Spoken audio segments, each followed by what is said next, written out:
Isaiah chapter 58 and verse 1. Cry aloud, spare not, lift up thy voice like a trumpet, and show my people their transgressions, and the house of Jacob their sins.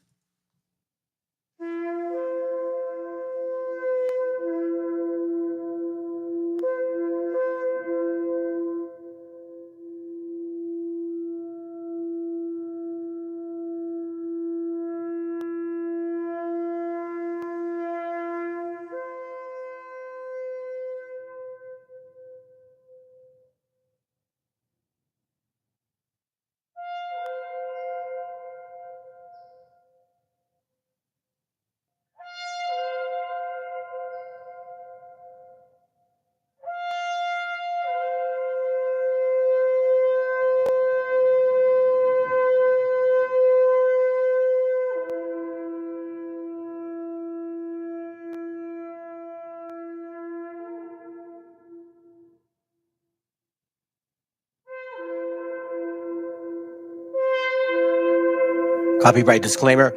This content does not belong to Bible Chronicles or claim this intellectual property. The content provided today has and always will belong to the content owner. Bible Chronicles does not have any affiliation with the owner of this property. As mentioned, Bible Chronicles did not intend to make use of any material for the purpose of harvesting gain. However, Title 17 of United States copyright law states material in use can only be done when it's for theological or general educational purposes, and thus Bible Chronicles believes that this principal material falls under fair use, which honors protection under Section 107 of the same U.S. copyright law. Antes del nombre América, antes del hierro y la cruz, había pueblos que hablaban con la tierra y con la luz. No era un mundo vacío, era ciencia y corazón. La historia empezó aquí mismo, aunque el invasor no pida perdón.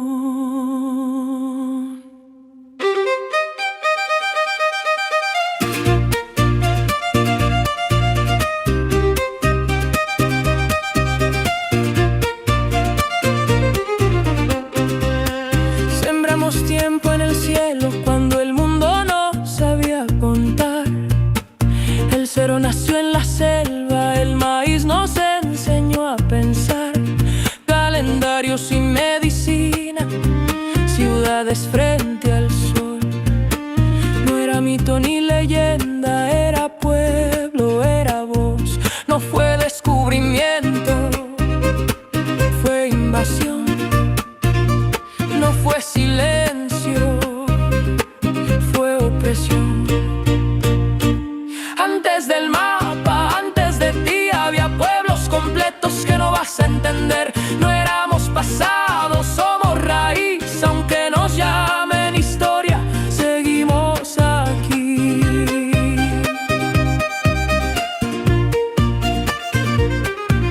Desde el barro del origen hasta el jaguar ancestral, desde la selva profunda hasta el águila solar, ciudades que eran mundos cuando Europa se partió, capitales que flotaban mientras el viejo mundo ardió.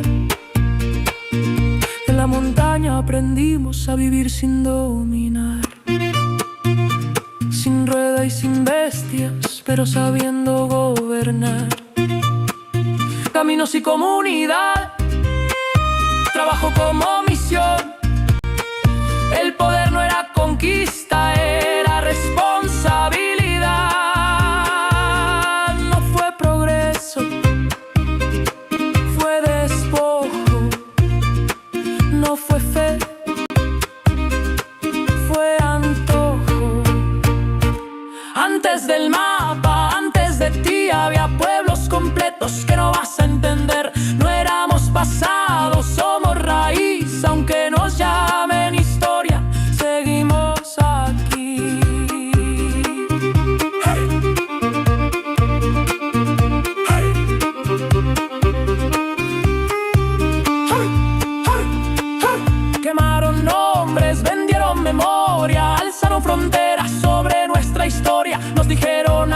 ejército para robarnos la voz. Civilización a balazos y la fe pa'l control. Pero la tierra recuerda, la raíz no se rinde.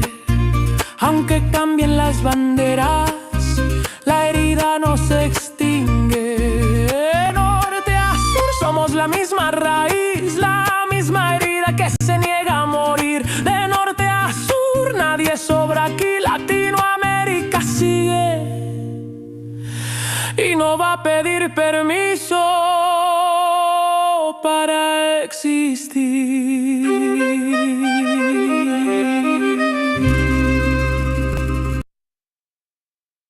Raíz ancestral.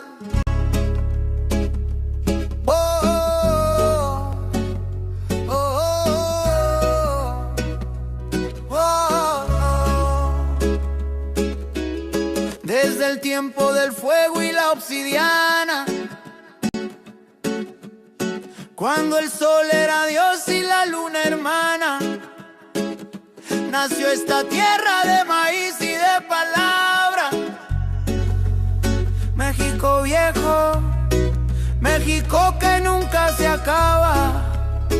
Somos hijos del agua y del cerro, del jaguar que camina en silencio, del copal subiendo al cielo abierto y del tambor marcando el tiempo. Aquí el abuelo habla con el viento, la abuela rezan en lengua antigua. No es pasado lo que llevamos dentro, es raíz viva, es sangre que camina. México no es frontera ni papel, es memoria escrita en la piel. Es un canto que no se cayó, es un pueblo que nunca se vendió. Con reggae lo digo sin temor, desde el alma y el corazón. México es tierra sagrada y su gente es la bendición. Desde el águila firme en el nopal hasta el colibrí que vuelve a volar. Vivimos entre dioses antiguos que aún nos cuidan al caminar. Huitzilopochtli en la lucha diaria, Quetzalcóatl en la palabra honesta, Tonantzin en manos solidarias. Cuando el pueblo se manifiesta, aquí la fiesta es resistencia. El ritual también es amor. Bailamos para espantar la pena y cantamos para sanar el dolor. México es pan compartido, es tortilla, es frijol y sal. Es el pásele, no estás solo cuando todo parece mal. Es el abrazo sin pregunta, es la risa en la tempestad. Es la gente cuidando gente, eso no lo van a borrar. Aunque la historia fue herida y la conquista dejó cicatriz, no pudieron matar el espíritu ni arrancar la raíz. Seguimos hablando con la tierra, sembrando sueños al andar, porque quien honra a sus ancestros sabe siempre a dónde va. Y México es solo pasado, es presente queriendo florecer. Es un pueblo que sigue cantando aunque le enseñaron a temer. Con reggae levanto la voz pa' que se escuche en el mar. México vive en su gente y su gente lo sabe amar. Que no te digan que está roto, que no te vendan desamor. México es fuerte porque el pueblo siempre camina en unión. Desde el sur hasta el desierto, desde el barrio hasta el altar. Somos muchos, somos uno cuando toca resistir y amar. México lindo, tierra madre, corazón de sol y sal. Yo te canto desde el respeto, desde el fuego ancestral. Raíz que no se doblega, voz que no se apagó. México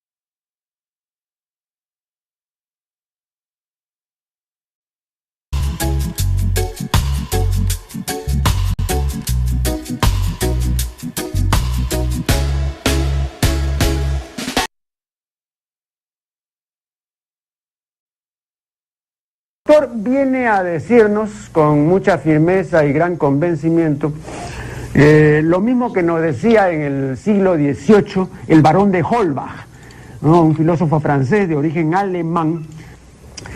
Si nos remontamos al comienzo, entonces hallaremos que la ignorancia y el temor crearon a los dioses. La fantasía, el entusiasmo o el engaño los adornaron o desfiguraron. La debilidad les rinde culto, la credulidad los conserva, la costumbre los respeta y la tiranía los apoya para que la ceguera de los hombres sirva a sus propios intereses.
Okay, testing. I think the mic is working. All right. Give me a second, fam. Hold on. Let me fix this here real quick. Okay. All right, cool, man. Sounds good. Everybody here. Well, almost everybody. What up, Chosen? How you doing, bro? Good to have you. Lintero! No, Lintonero! I think you mean flying by dropping bombs. Maybe. I don't know. What up? Give me Mexica. What's up? Hey, Jeremías, buenos días. What's up, bro? Emmanuel Cervantes Hernandez looks like you're new. What do you think of India? I don't know. Be more specific. Before we get, before we get going, this right here is one thing that, I kind of always come back to because it has to be done. And again, we don't go by pictures here. There's no concept like that. You got to fucking read and study and prove that you are those people that you say you are. And the more we look, the more we realize that it's total fucking running rampant, pretendian cultural appropriation.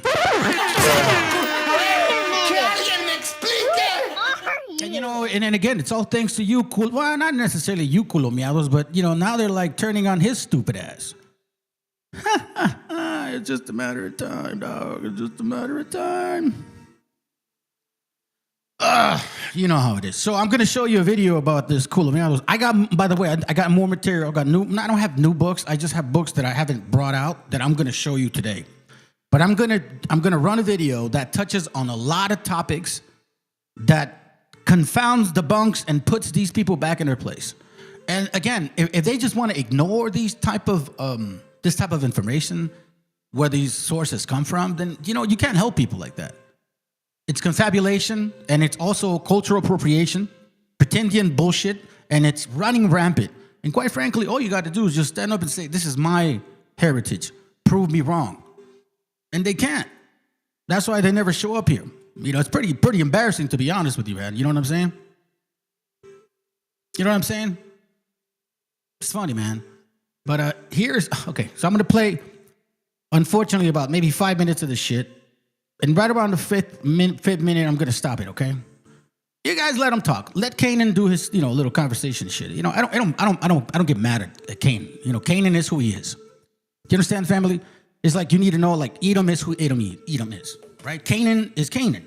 So you just gotta look look above that level playing. You know what I'm saying, bro? Like, no te bajes a ese nivel is what I'm talking about. Because when you look at it right for what it is, bro, it's fucking ignorance or stupidity or psyops maybe.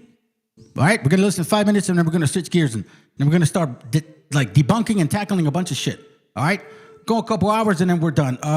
By the way, I'm actually running it early today, fam, because I do like watching Sonny's channel, Streets Ain't Loyal, and lately I've been going on Marvelous, man, and you know they got a good vibe going on over there, bro. It's like a lot of unity. You know what I'm saying? So I want to see if I can catch their lives later on. So I'm gonna try to get off probably like 7 o'clock. It's 4:30, 5, 6. Wait, yeah, before 7. All right, so let's go. Trust and Phenomena share this message. I'm going to be speaking on Mr. Karimio Ahau. This individual has a channel under that name, Karimio Ahau, on YouTube. Mr. Karimio Ahau, if I'm pronouncing his name wrong or whatever, it's whatever. That's the mindset I'm in talking about this guy. Karimio Ahau has a page on YouTube where he speaks about so-called Black American history, meaning our indigenous history, right? And he's been doing so for a very long time, a good while. He goes in depth about the history. He goes into passages and reads books, gives his commentary. And as I said, he's been doing this for a while. And I came across him about maybe a year and a half ago. I had no idea of him and, his channel, because I was talking about who we are as indigenous people going back to 2017. I was dealing with the Mesoamerican part of our heritage and history here. So when I came across his channel, it looked interesting to me. And I, watched quite a few of his videos. They were a little long-winded because I'm not sitting around here listening to nothing for 2 hours straight. I really, rarely something keeps my interest to listen to something for 2 hours straight. But, I hung on and listened to him. And I said, okay, he does some good research. I was surprised, but then not really surprised to find out that he wasn't a so-called black man. I can kind of tell by his voice that he wasn't. And then I saw his picture. I said, okay, he's a Latino. Okay, he's Latino. He's not, from the culture for real. But he is giving, props to and bringing awareness to who we are as indigenous Americans. I was like, okay, that's a step in the right direction. I like that. So, like I said, I watched his channel here and there because, again, I'm not really with all the long-winded talking and whatnot. We indigenous and that's it. That's good. One of the sisters in our community decided to, because she started doing her own research and looking into our indigenous heritage as so-called Black Americans, looking into our indigenous heritage. So she set up a channel, Sister Enra Vinzetta Mentangelin. Her channel is the American Indigenous channel on YouTube, American Indigenous channel. She has a few subscribers. She has a very small channel and whatnot because she's busy. She don't have time to really grow it like she wants to. She's busy doing other things. So, but she does some good content. And, early on, she would tag Karimio Ahau and some of her work, or she would make mention of him only to, steer people toward his channel. And where she basically was saying that he may give a greater in-depth and detailed explanation to look to his videos. And upon him finding out about that, he tried to lightweight, I'm not even going to say lightweight. He basically tried to crap on the sister. He tried to talk down on her, condescend to her as if, she's not qualified to speak about her history. Keep in mind, this is her history. Her history, my history that Karimio is speaking on. He's going to tell her she's not qualified or she's not on his level. More of a condescending tone toward the sister who was trying to basically give props to him and his work. She wasn't trying to take nothing from him. She wasn't trying to take anything that he brought. She just basically repeated information that anybody could have went and found out, could have went and searched down books like he did. And again, he tried to berate the sister, right? That's strike one. Strike two, one of the brothers from our community approached him about our upcoming First American Street and Music Festival, which is taking place in Atlanta at Rodney Cook Senior Park. Right. This is the second time we doing it. The first time was pretty successful. We did OK. But this time it's going to be even bigger. So we figured, why not reach out to him and all of these other YouTube platforms who speak about our American indigenous heritage, so-called Black people's American indigenous heritage. Why not reach out and let them know, yeah, we're doing a festival to celebrate our first American indigenous heritage, who being the first Americans of America, the only real Americans. We're going to celebrate that because we've never done anything like this for our people. And the brother goes to Karimio and he basically tries to There's no other way to say it, but he tries to shit on the festival and what we doing as far as bringing, celebrate, bringing acknowledgement to our people as first Americans. All right. So you guys heard it. Okay. I kind of find it interesting. He's like, I'm not long-winded. I can't concentrate more than 2 hours. It sounds like you don't read. And you hear it goes right here where he says, yeah, I thought it was a good step until I started looking up and seeing who he is. And he's like, oh, no, he's not one of our people. So you see the glorifying involved? You see the glorifying. So let me remind you, you cultural fucking appropriationist that is running rampant, you pretendians, you are welcomed. Shit, invite me to your fucking channel. Because you want to know something, fam? I looked at this dude, right? And he had like 700 and change, maybe like less than 3 days ago, bro. And look how many more he started getting. Like, these people really believe the bullshit. But you know what? That's what he caused, fam. Like, this is what Colombianos caused. And now they're like, oh, so you mean you're not on our side?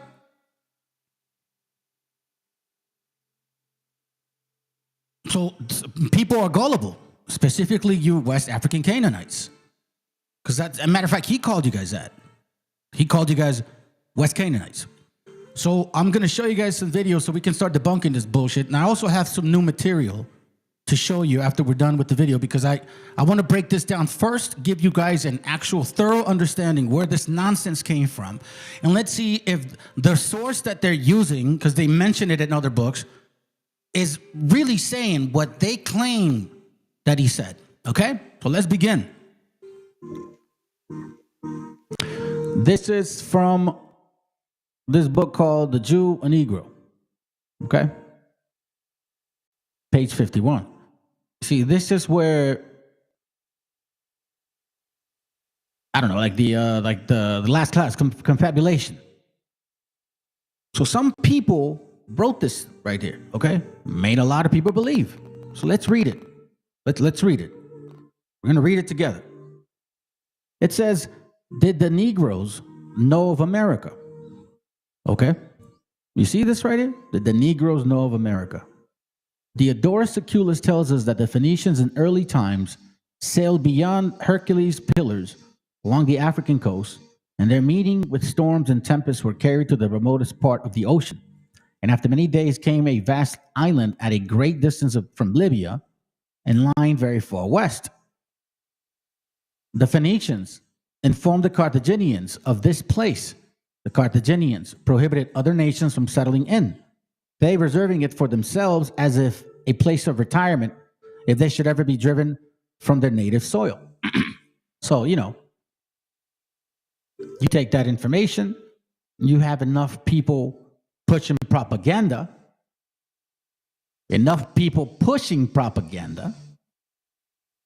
yeah, it's believable. But people forget the source.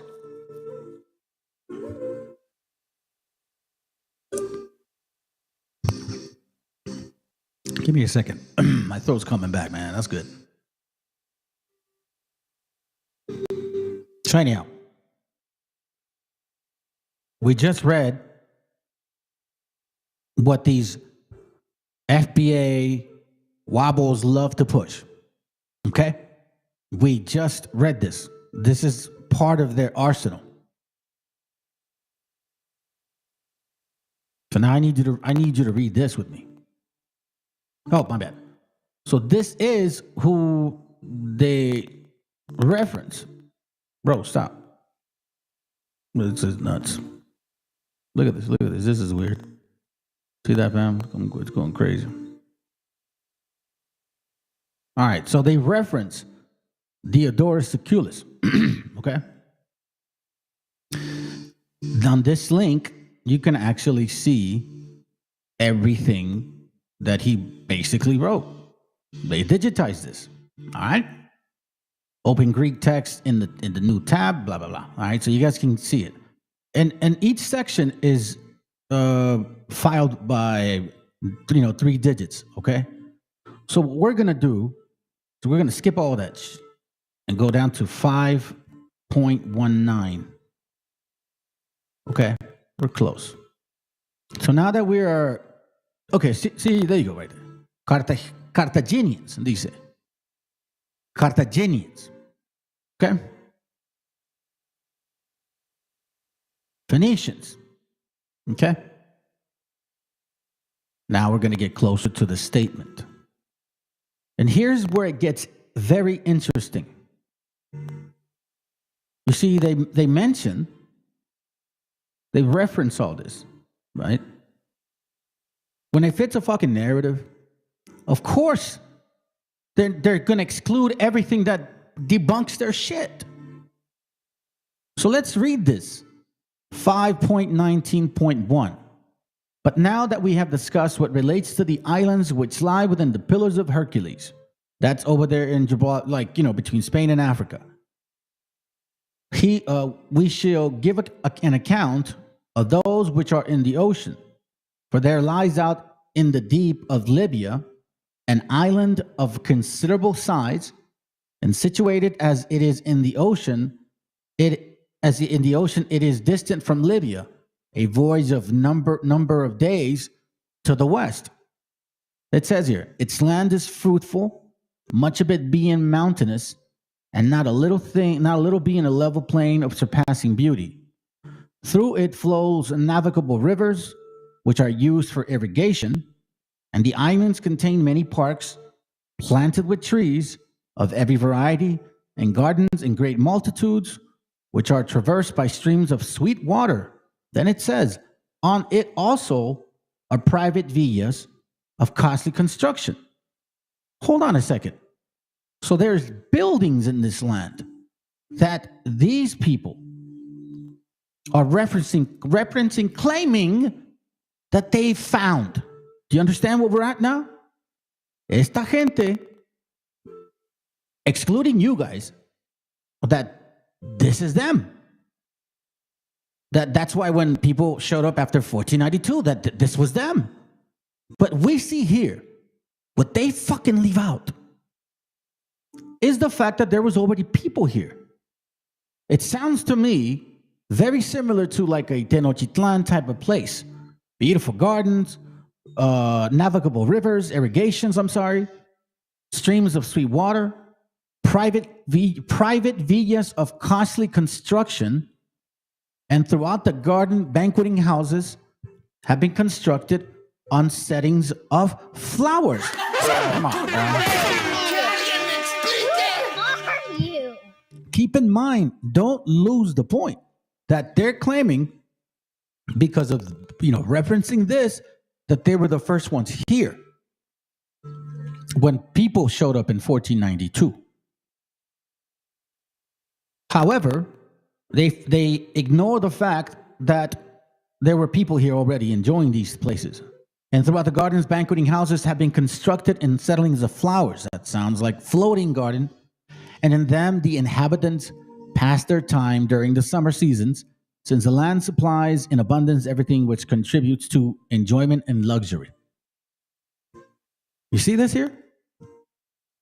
So now if we skip to this section, now we're going to kind of get a little bit more clarity on their statement. Okay? Because they also say the Phoenicians informed the Carthaginians. Carthaginians prohibited blah, blah, blah, right? Yes, it's true. But keep in mind what 5.19 was saying. It says the Phoenicians, this is 5.20.3. The Phoenicians, then while exploring the coast outside of the pillars for the reasons we have stated, and while sailing along the shores of Libya, North Africa, they were driven by windstorms a great distance out into the ocean after passing Spain and Africa, like the pillars of Gibraltar. And after being storm-tossed for many days, they were carried ashore on the island we mentioned above. And when they had observed its facility and nature, they caused it to be known to all men. Consequently, the Tyrrhenians, and at the time were the masters of the sea, purpose to dispatch a colony to it, but the Carthaginians prevented their doing so, partly out of a concern lest many inhabitants of Carthage should remove there because of the excellence of the land, and partly in order to have ready in it a place in which to seek refuge against an incalculable turn of fortune. 1492 ring a bell? In case some total disaster should overtake Carthage. Remember, Cartagena is named in part of Colombia. For it was their thought that since they were masters of the sea, they would thus be able to move, household and all, to an island which was unknown to their conquerors. You see that? So this sounds to me, by the way, if you've ever been involved in the 12-tribe chart classes, they tell people that the so-called Northern Kingdom jumped on fucking ships from Africa all the way over here, bro. So it's no different than this story. You see this? They would thus be able to move, household and all, to an island which was unknown to their conquerors. So these people were being conquered. But remember, keep in mind that this island wasn't lonely, right? Why? Because there was already construction, people living here. So this here leaves out a lot of information. Doesn't prove a damn thing, does it? Because by using this statement, you're saying that these people shouldn't be here because nobody was here based on that statement. Again, I really want to emphasize this because if you think about, let me see where it's at. Where are you at? Okay. I've shared this to you before. All right. I'm taking some steps back, kind of bringing you along into that history so then we can kind of see certain things here. So now this book is called The History of the Conquest of Spain by the Arab Moors. Arab is one thing. Moors is also another. So these Arab Moors, as you know by now, you should, did conquer parts of Europe. There's a reason why I'm doing this. I want to show you this to you, okay? I'll show this to you.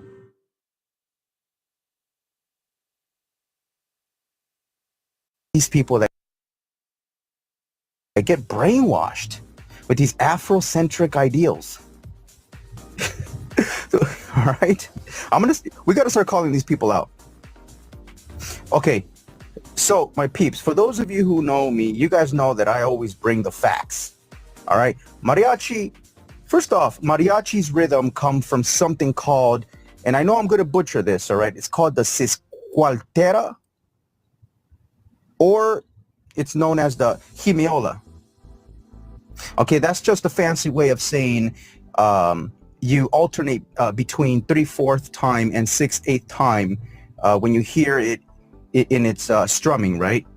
It's all musical fucking philosophy and shit right there. But the point is that the rhythm came directly from Spain. It did not come from Africa. For some reason, African Americans here in the United States, some of them, they believe that everything comes from them.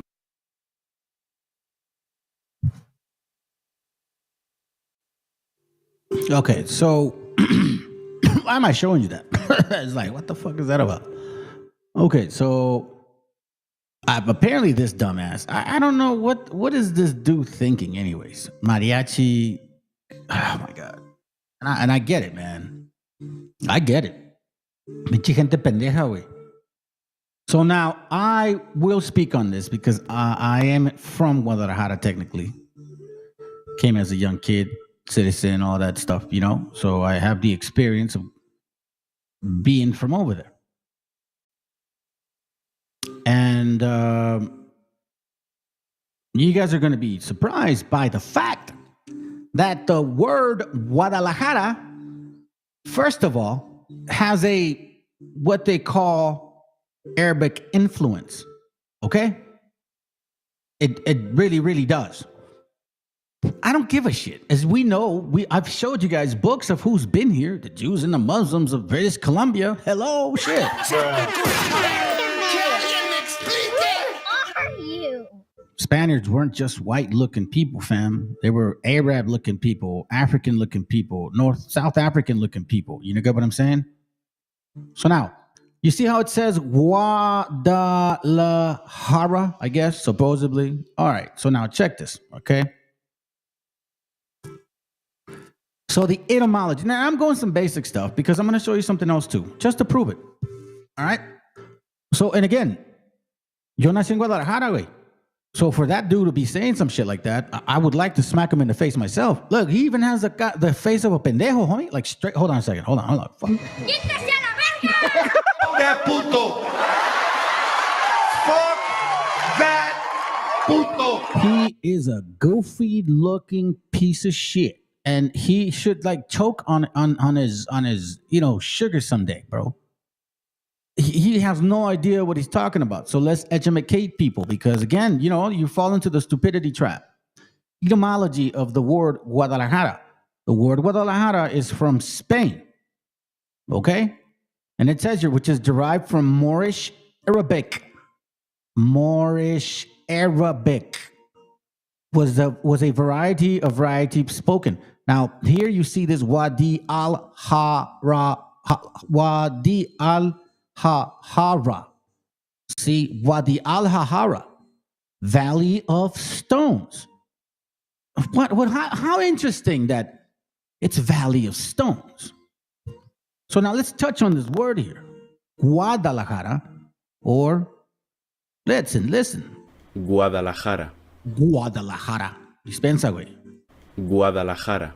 Guadalajara. Ha. You see that? All right. Now, it means what again? Like stone shit, right? Wadi al-Hihara. Fortress. Stone. Okay. Keep that in mind. For now, this is simple stuff, man. If you just fucking Google shit, sometimes Google doesn't lie. But you have idiots. Look at this, bro. Like, oh my God, dude. It's like, you can even tell dude looks like a tweaker, bro. Chivato, like, what are you saying? All right, so check this out. Yes, there is a lot of stone in Guadalajara. Notably, there are giant stone balls found in around the Cerro de Ameca, approximately 65 kilometers west of the city. Additionally, there are gemstone mines in the area, particularly in Magdalena, which is known for opal mining, okay? Therefore, Mexico is rich in gemstones, including fire opal, blah, blah, blah, blah, blah, blah, blah. You guys can look that up. But look, I'm going to click on this link because I was going to show it to you. So the mystery of Piedras Bolas, how did these giant rocks form? Oh, It's gonna hurt. If you can just read a little, it wouldn't be such a problem. If you would just read. First of all, the people that listen to his stupid ass, and second of all, him, and third of all, the person that made that shit up. So now, the reason I'm saying to Guadalajara thing is because mariachi is from Guadalajara. And before you guys even go any further with that, okay, so mariachi. I know the brother was giving you guys an explanation on like a musical aspect of it. I didn't get the chance to play instruments, even though I did sing a lot of mariachi when I was a little kid. Mariachi is basically violin, guitar, and the trumpet. Violin, guitar, trumpet. There's no drums. There's absolutely no drums. Damn, what's going on? Oh, it's all good. Shit. There's absolutely no drums. So now, in case you guys don't know that mariachi, the way they sing it, has a an influence as well. This has no history of Africa whatsoever, even when you listen to it.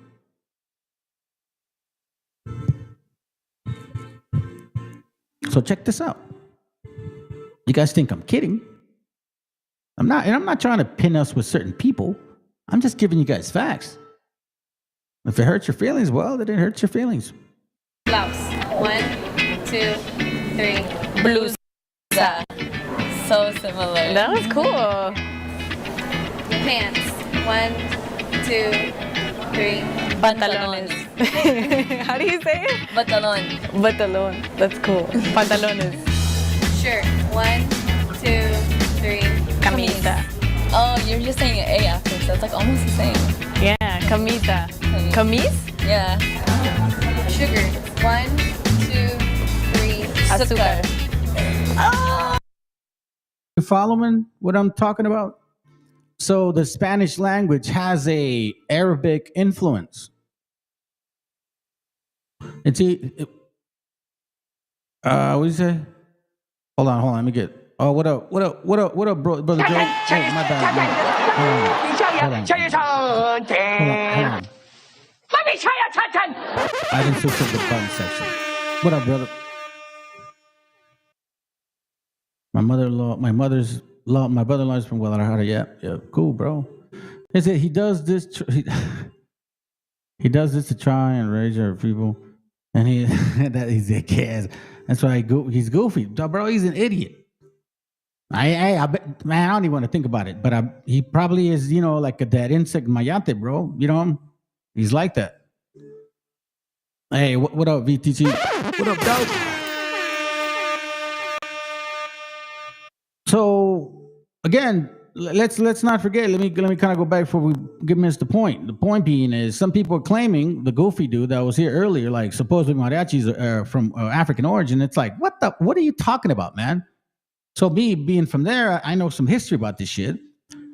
And, not that I want to show it to everybody, just say it's needed now. So let me explain these things to you. And I'm like, bro, the name Guadalajara has an Arabic origin. Some of the words in Spanish are not like originally from Spain. They were taken pieces from Arab because, again, Arabs conquered most of North Africa, took some North Africans with them, conquered Spain and Portugal. That is a fact. That's not a fucking lie. You understand what I'm saying? So now, let's not forget where our origin comes from, because when you say stuff like that, it's not only do you sound stupid, but you lie to people and make them get sicker. Because for Wabos to be doing this at this point, Wabos are sick in the head, basically. There's no other answer to it. Blouse. 1, 2, 3. Blusa. So similar. That was cool. Pants. 1, 2, 3. Pantalones. How do you say it? Pantalon. Pantalon. That's cool. Pantalones. Shirt. 1, 2, 3. Camisa. Oh, you're just saying an A after, so it's like almost the same. Yeah, camisa. Camis? Yeah. Sugar. 1, 2, 3. Azúcar. Oh, that was cool. Azúcar. I basically speak Arabic. Guitar. 1, 2, 3. Guitarra. It's the same. Say it? Guitarra. Cooking oil. 1, 2, 3. Aceite. Zip? Yeah. Like this. Aceite. Zip. Yeah. Yeah. Scorpion. 1, 2, 3. Alacrán. It's like sort of similar. Say it? Alacrán. Alacrán. Yeah. Oh, it has more of an N at the end. Yeah. Until. 1, 2, 3. Hatta. Hasta. You just have an N in there. Yes.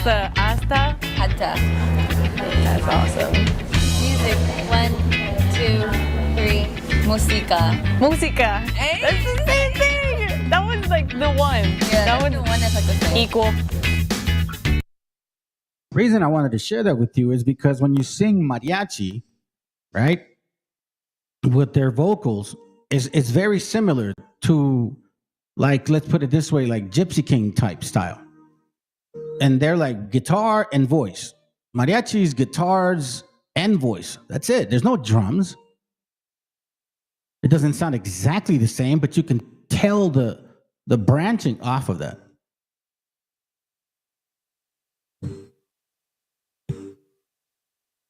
I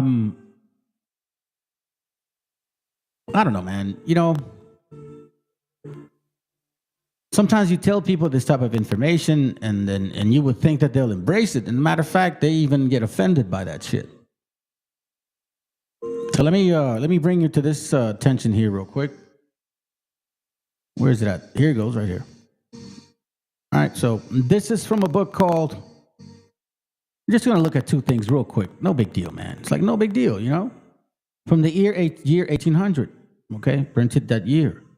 Regarding Hernan Cortez between 1485 and 1547, okay? Bernal Diaz del Castillo. On page, and we're just a couple words. Page 151 on PDF, page 138 on the actual book. Okay?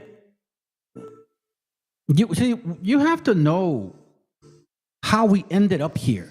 Why we speak the way we speak, how come some words are, or where they come from. You have to know this shit. And that's why I showed the first page. They denied us any type of education.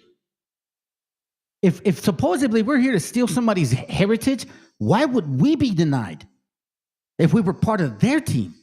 It makes no sense. So now let's read this, because again, it's about facts, not fiction or feelings. It says on page 138, we're talking about here supposedly some color-colored people were originally here, and we just fucking came and stole their heritage. Somehow we stole their bean diet and their rice diet and their guacamole diet and their, I don't know, tacos diet. I guess we stole tacos and all that stuff from them, apparently, because there's nowhere else in the world that food is from. It's not Asian. It's not European. It's not Spaniard. So let's read this real quick, because I find this very, very, very difficult to then understand. I'm more confused now then. If the original people here were black like black, okay. It says here that the great Montezuma was in this time age about 40 years, of good stature, well proportioned, and thin. It says his complexion was much fairer than that of the Indians. He wore his hair short, just covering his ears. Okay. The only way you can wear your hair short and cover your ears is if you have straight hair. Okay? Now it says his complexion was much fairer than that of the Indians, with little beard, well arranged, thin and black. His face was rather long, with a pleasant countenance, good eye, yada, yada, yada. Okay? See what I'm saying? All right. Let's go to this other page. So help me understand this. It says here, page 313, Cuauhtémoc was of a noble appearance, both in person and countenance. His features were rather large and cheerful, with a lively eyes. His age was about 23 or 4 years, and his complexion very fair for an Indian. I mean, my understanding, God keeps saying copper color, like that doesn't roll here. His queen, and Denise Moctezuma, was young and very handsome. I'm just going to run through this. I'm not even going to look too much into it. Again, it's whatever you guys want to believe. A study in the Hebrew and Indian. My sincere belief is that this is what they really want. They hate the fact that we have so much in common with this Hebrew language, customs, and ways. And if you read the Bible, curses. Because it was first BHI. Then Waboism came into play, then FBA, because they knew they could not do. I'm telling you, they're not interested in your feathers, family. They try to wear them and shit, but it's not what it is. You can look through this book. I'll show you the name. I'm not going to stay on it. This is just a point. A Study in Hebrew and Indian Languages. It's an excellent book. A Study in Hebrew and Indian Languages. You can even preface that with the Nexus, the book that I showed you guys before. If I don't have it around me, I'm not going to look for it. Nope. Excellent comparable. We have to really know that. Now, remember I showed you guys the Spanish Arab Moors, right? Okay. And I told you, man, you wanted me to bring out the guns. I'm bringing out the guns. Because I guess, people got to be reminded, man. This is a book from Leo Africanus. Okay? Leo Africanus. Printed in the 1600s. Regarding 1492 through approximately 1550. That's what he's referring to. Now, mind you, he is of African descent. Leo Africanus. This is a man in that was living around 1492. Okay? Documented information, all of these things, and his stuff was printed in 1600. So if supposedly current people now, right? The so-called white man, if he's the one that took away all this heritage, and somehow, some way, nobody else knew. But this man right here, he says, "En contraire, mon frère." Even if you try to hide into that Moorish nonsense, right? We the Moors. Okay. So let's say you are. Let me show you real quick. As you can see, a geographical history of Africa written in Arabic. Why? Because if you recall, Spain was conquered by Arabs and Moors, right? So it shouldn't blow your mind like, oh, that was, no. Let's look at history and stay in the branch. Not walk around and make up some shit and like add to it because it fucking feels good. Or go blabbering around for 30 fucking minutes because of how you feel. Oh, and by the way, donations, please.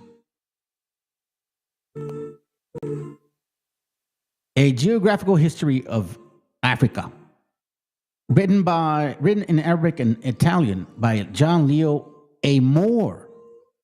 You see, this is John Leo A. Moore, born in Granada, brought up in Barbary. Okay?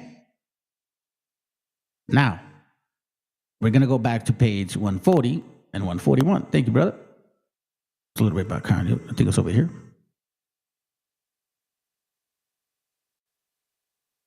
It's actually in chapter, it's got to be in chapter, there it goes.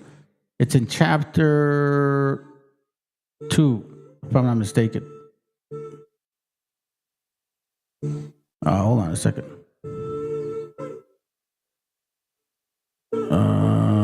Give me a moment.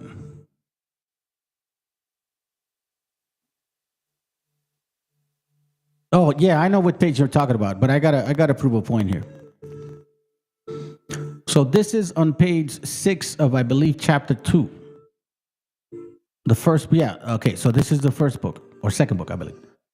It says, the original of the people of Africa.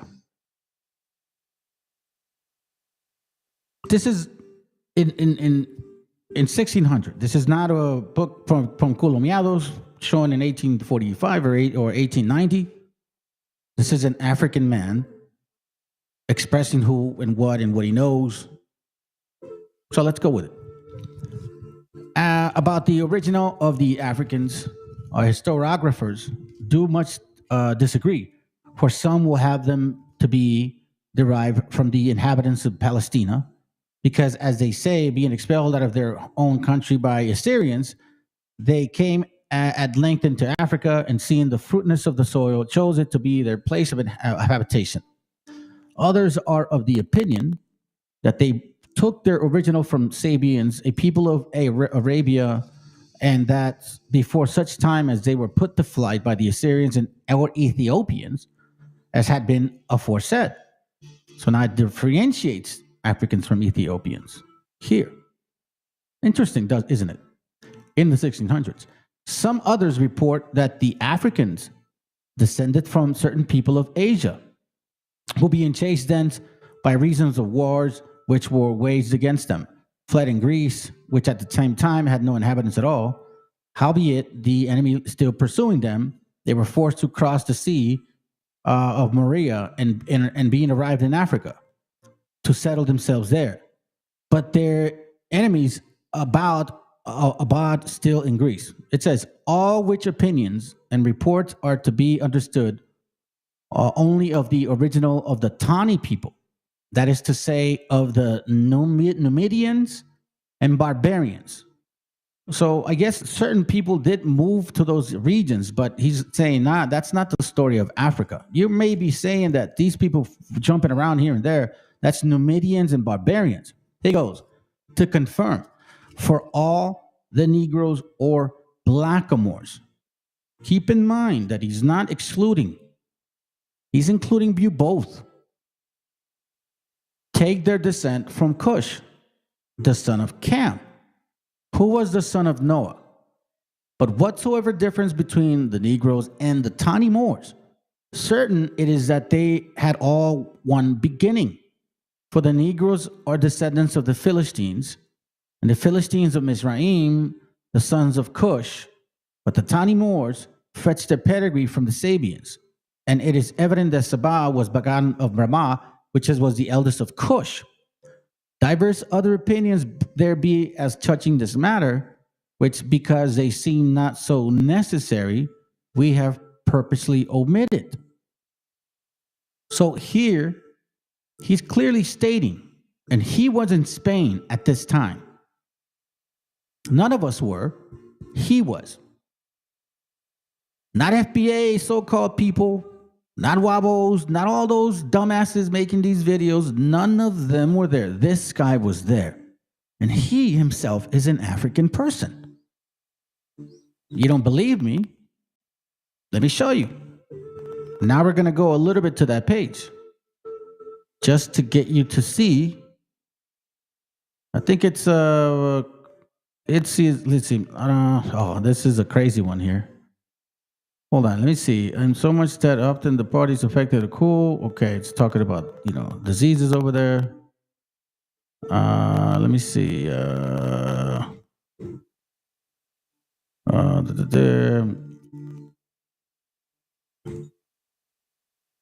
always get a little confused. What vices? Here's the vices, which is pretty crazy, right? That's the vices that supposedly he wrote down about his people. Listen to this, okay? So he's going around in this page 42, like he really puts a damper on your shit, like straight Canaanite experience for real. He talked about the civility. There was none. There was prostitution. There was no respect whatsoever. There was no courting of nuts, nothing. Then he says, and you guys can read this on your own. I'm not going to read that because I already know it. I'm not trying to prove that point. He's after all of that, he says, okay? Matter of fact, I'll read it here. It says, the Negroes likewise lead a beastly kind of life, being utterly destitute of use of reason, of dexterity of wit, and all of their arts. Yeah, they so because themselves, as if they had continually lived in a forest among wild beasts. He says, they have great swarms of harlots among them, whereupon a man may easily connect sure their manner of living. So, like it says, they have great swarms of harlots among them. And the dudes are okay with doing that, except their conversation perhaps be somewhat more tolerable, who dwell in the principal towns and cities. For it is like that they are somewhat more addicted to civility. Civility. Then it says here. So this is he. These are his words. Neither am I ignorant how much own credit is impeached when I myself write so homely of Africa, unto which country I stand indebted for both for my birth and also for the best part of my education. Howbeit, in this regard, I seek not to excuse myself, but only to appeal unto the duty of an historiographer who is to set down the plain truth in all places and is blamed worthy for flattering or favoring of any person. So he's showing no respecter of people. He's writing what he sees. And this is the cause that has moved me to describe all things so plainly without glossing or dissimulation.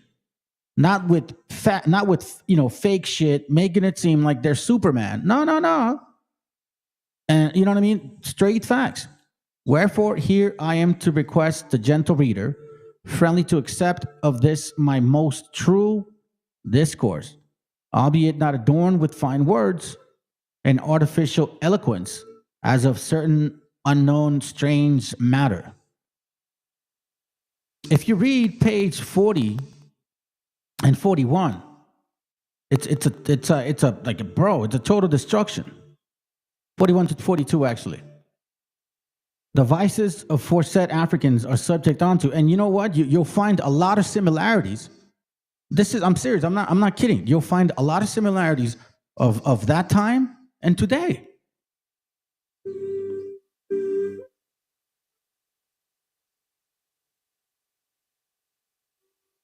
Now, I'm going to show this to you.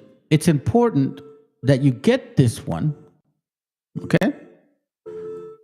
It has to be this one, because a lot of people that don't like to read truth will go to things like this from 1896, and it absolutely cuts out everything that's really important, to be quite frank with you.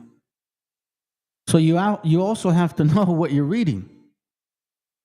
Partly true is still in doubt. Nah, you can't have it like that. Conditions of Morocco in Leo's day. It's an updated version, which basically they translate for you, because I guess some people are just too lazy to learn how to read this. Now, with all that being said, why does this matter to me? Again, you know what I mean? Why? Like, I always ask questions. I like to ask questions, man. There's nothing wrong with asking questions. Like I said earlier, you know, it's important. Like, reading is fucking important, man. Reading in its proper, true form. Understanding what you're reading. Knowing what you're reading. Right? Okay. Thank you, sis, for sending me this video.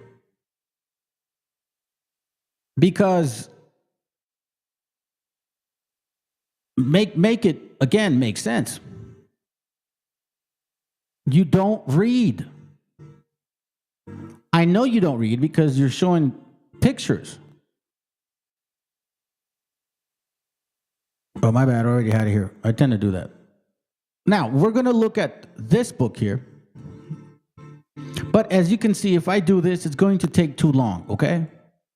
So I already had marked the pages before. I'm going to use my Telegram to go through the pictures. We're going to look at this book. All right? This is called America Being an Accurate Description of the New World, containing the original of the inhabitants, the remarkable voyages thither, the conquest of the vast empires of Mexico and Peru, the ancient and later wars with their several plantations, many and rich islands, yada, yada, yada, yada, yada. By John Ogilvy, okay? What year is that? MDCLXX. Hold on. MDCLXX. I believe that's what it is. 1670? Yeah, 1670. Hello. Okay, cool. My bad. I should have just done this. So now this one's written in 1670. All right? Keep in mind what we're talking about. Wabos love to bring up this material. But don't read it, though. That's the problem.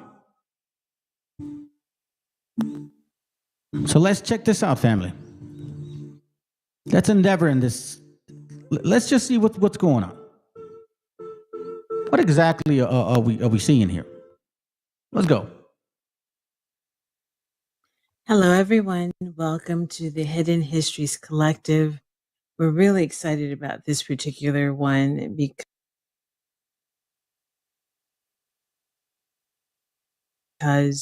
we have been talking so much about American Indians and our status in this country and our history. And it's, sometimes it can be a bit of an uphill battle because we're fighting and pushing up against the narrative of the day. But I think this book is going to really help to put some things out there and to start having different conversations and having some really important ones. Now, some of you may be familiar with this particular book that I'm about to show you, and I hope that you are, because it's going to be an important series that we're going to be putting together around this book, which is about 800 pages.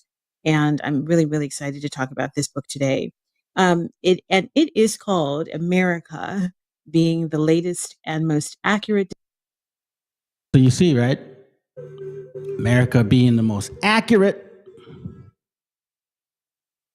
You know what I find so funny, family?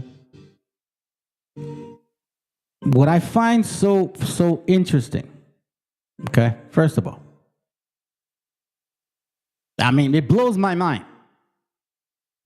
Because this guy, John Ogilvy, he wrote America, right? Being an accurate description, but not from his experience, from someone else's experiences, okay? And she admits it too, so which is kind of dumb. Now, here's what I do. Like, it blows my mind. What about this book here? Africa being an accurate description by John Ogilvy. Well, I mean, why come? This is not a book of importance to you. Now, I kind of read a little bit through this, and I can understand why. Why is Leo Africanus, which is a much more historical, like a little more, older than that, why didn't that matter? And don't say, oh, that's got a lot of pages, so does the other one. Does this not concern you? If you look at the pictures, right? And I tried to find a one in color, and I could not. It was hard to find, like, because you can see this, like, Negro land.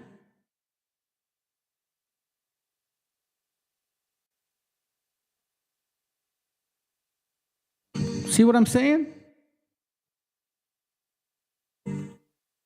How come this didn't matter? So now, let's continue. Description of the New World. And the title is actually longer than that, but that is the essence of the book. And it was published in 1671 by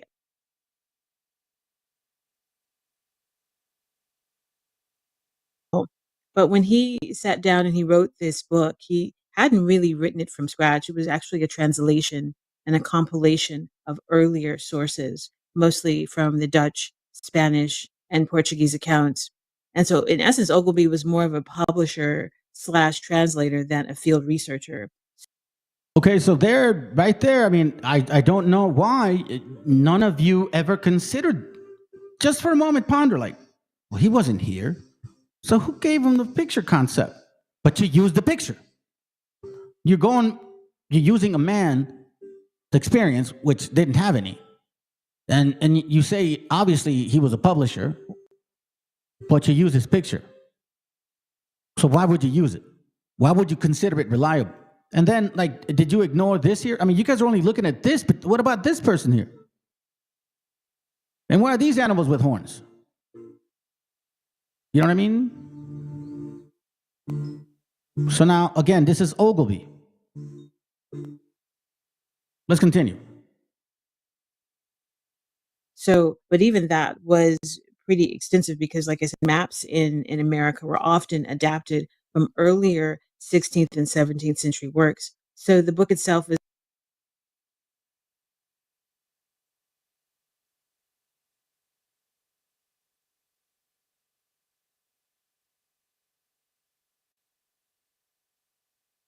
Like, look, if it mattered to you, then why not recollect and reflect on some of these books from the 1500s? Like, Leo Africanus. What? I mean, seriously, what the? Like, what the?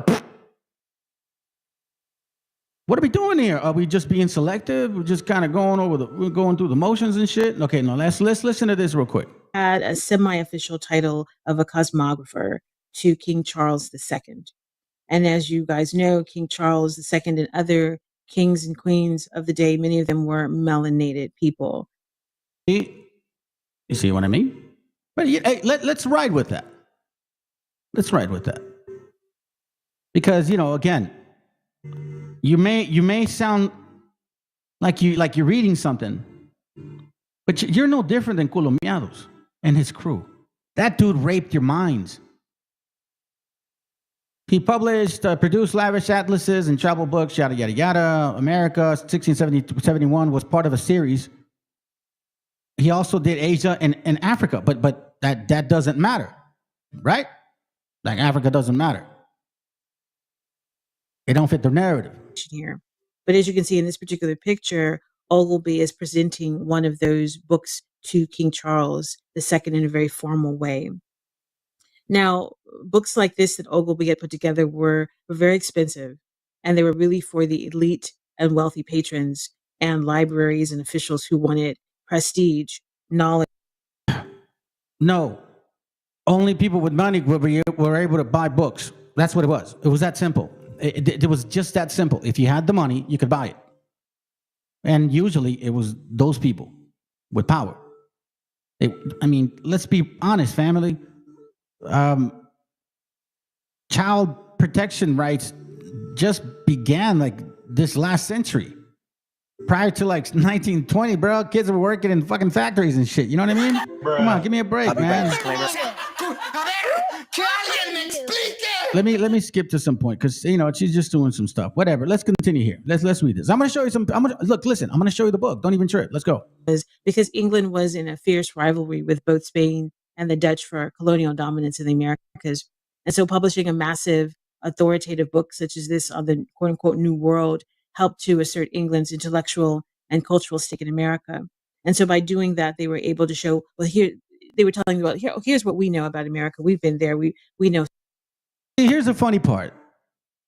In the same breath, she also says that melanated people were the ones that were, King Charles II. So which elites are we talking about? The white elites or Swarthy elites or black elites? Which ones are we talking about here? In the same breath, you're saying that the elitists were Swarthy? Okay. So much about this place. And so when you see these images, pay really, really special attention to the social standing of, I guess you could say, the Aboriginal.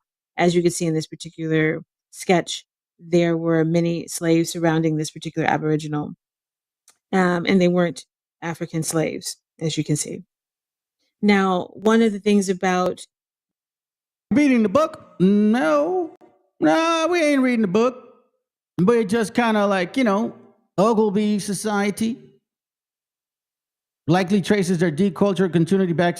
Okay, so the society's Ogilvy shows in America likely trace their deep cultural continuity back 600 to 1,000 years earlier, or at least to the 8th, 10th century, sometimes much farther. Maya and Andean civilization go back 2,000 years, which apparently they think that they're Maya too. And again, we're looking at pictures. Are we just doing pictures? Oh, okay. All right, we got a page. Let's go. Honduras, Jamaica, Puerto Rico. Oakley's book is nearly 800 pages long with sanctions. Okay, here we go. All right. Rico, Cuba, and more. So when you think of that, you think of the volume, the content in this book. You're talking about many different territories and areas that made up North America. Now, here's the thing. Think about this, and we've said this often, but I'm saying this on the record for the Hidden Histories Collective and our video presentations. is that when you think of all This is all grifting, man. It's all grifting, bro. Oh, God, dog. Y'all fucking people are crazy. I call this straight up Negro grifting. Y'all are just trying to make money, man. This isn't really about the heritage.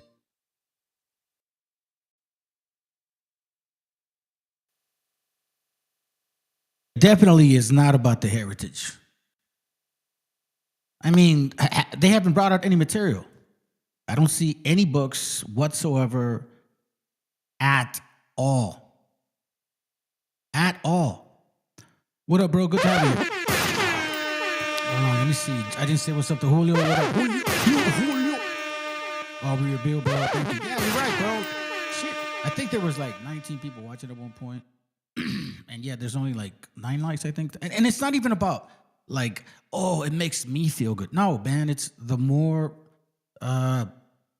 people appreciate the content, that's just the way YouTube works. They'll try to send it to some other people that like your content or that likes what you like. You get what I'm saying? So, you know, that's the whole point. What up, Julio? Good to have you, bro. You didn't miss much. I mean, you know, I don't know. Maybe. Who knows? I would go back when you have a chance because part of the first video, you're going to like it because I'm going to actually show another, excuse me, a couple videos and a couple books at the end to just kind of like the icing on the cake of what we're going to go through right now. Now we're going to go through like actual books, you know, because technically these people, they just love to reference and say and talk about certain books and pictures and shit, and they never fucking show you guys the actual book, nor do they read further into than one page. It's sad, bro. It's sad. Hey, what up, sis? Esa West Side. Good to have you. So let's continue. Not for certain people, fam. This is about the money they can make because you got dumbasses that will fall for it. They're doing it right now. They're lost their minds. They're making dumbass songs too. all these territories, they were already inhabited by many, many, many indigenous peoples, millions. Okay.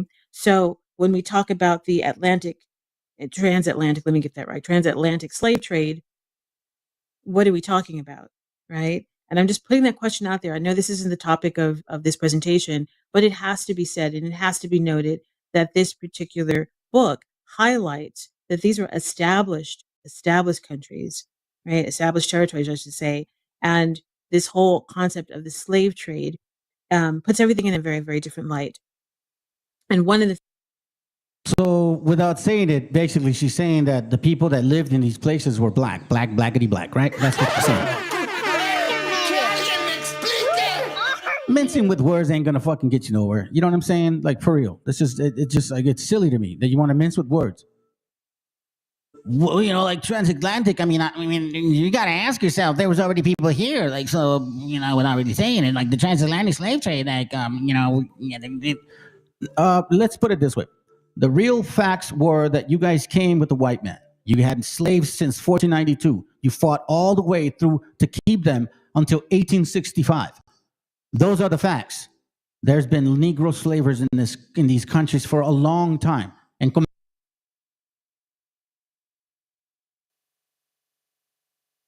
here is the proof, family. Here's the proof right here. Because again, it's about confirming. It's not about, you know, just responding with emotions because you have nothing better to express. No. We respond with facts. So let's understand exactly why she tries to consider how come there's other black people in those sections. Let me show you why there are Negros like you in those areas. Okay? It says here, if not all of the first explorers and conquerors of New Spain were European, it is equally important and surprising to many of us, you guys, to note that not all the first Africans who assisted the Spanish and Portuguese came as slaves. An untold number of free people of African descent, black conquistadors born in Africa or in the Iberian Peninsula, also accompanied Spanish conquistadors such as Hernán Cortés, Ponce de León, two of the famed explorers of the vast region that would become modern Mexico and the western and southern regions of the United States. As we might expect, their exploits were just as heroic as the white man and just as problematic as the white man as these of their fellow conquistadors, like the white man. But far more Africans came with the Spanish and the Portuguese as slaves servants with varying degrees of freedom and attendance and armed adventurers. Adventurers, you mean those guys that took the 9-year-old daughters and sisters of ours and fucking pedophile them and shit? To your, like, you still doing that? Isn't that what you say? Oh, well, what was that BHI guy from ISUPK? He said, oh, 90% of you black people are going to die, but we still got Latinas.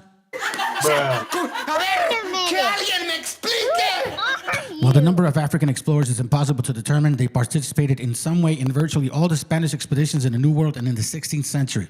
What the fuck does that mean? These black conquistadors set an example for subsequent racial relations throughout the entire Spanish colonial experience, living their daily lives with degrees of complexity that rarely would be achieved by black men and women in the early English settlements and in the Caribbean and in North America. Do you wonder why now? West African Canaanites, do you understand why now you have people that just completely misled you and completely didn't teach you what you really were about? This is why when you say reparations, fuck you and your bullshit stories. Indeed, wherever Spain set its flag of conquest, in the Americas, Africans helped hold a pendant.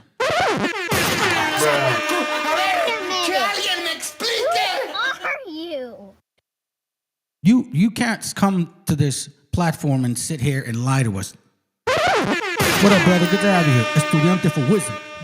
I did get the videos, bro. I honestly didn't have time to stitch them right now. I'll see if I could later. I'll see if I can actually stitch them as the class goes. But I'm doing like a couple things at once, all right? So just hang in there with me, bro. But good to have you here, man. I appreciate you. But anyways, at least we see some proof, right? Instead of falling for the what? The okie doke? Enmiendas, you guys have them because you and the Spaniards or whatever white man you want to call them, y'all work together. So this stupidity here by using pictures and people are like, oh my God, this is so fucking cool. Look, she's she's showing numbers. Okay. Absolutely not showing the book. Oh, wait, just pictures. Let's see.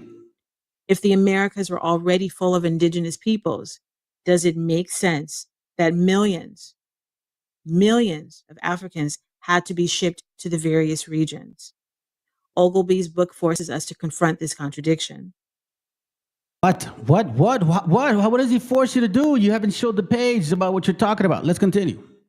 And when you see these people, they're dark-skinned people, right? And I'm going to get even deeper with that as we move on here. And I just want to show you again some images from the book, some illustrations from the book, so that you can see the people that were sketched and drawn. And clearly, this man here has curly hair and he's dark. You know, just being really real. Okay. Some more images and illustrations. Yeah, here we go. And so when you see this book in its totality, it really, I don't want to see the pictures. When you see the pictures of like, oh my God. So you're saying like, this is what they're saying, family, that they built in Tenochtitlan, Iztapalapa,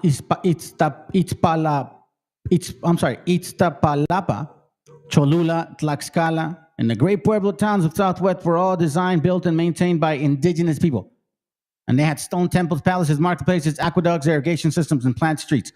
Remember, we went back to Diodorus Siculus, right? That's why I did that. So, again, we're going by pictures. She's not saying it, but you're saying it. So you're saying black people had all this shit put together, and we just came in and kicked them out. When the fuck did that happen?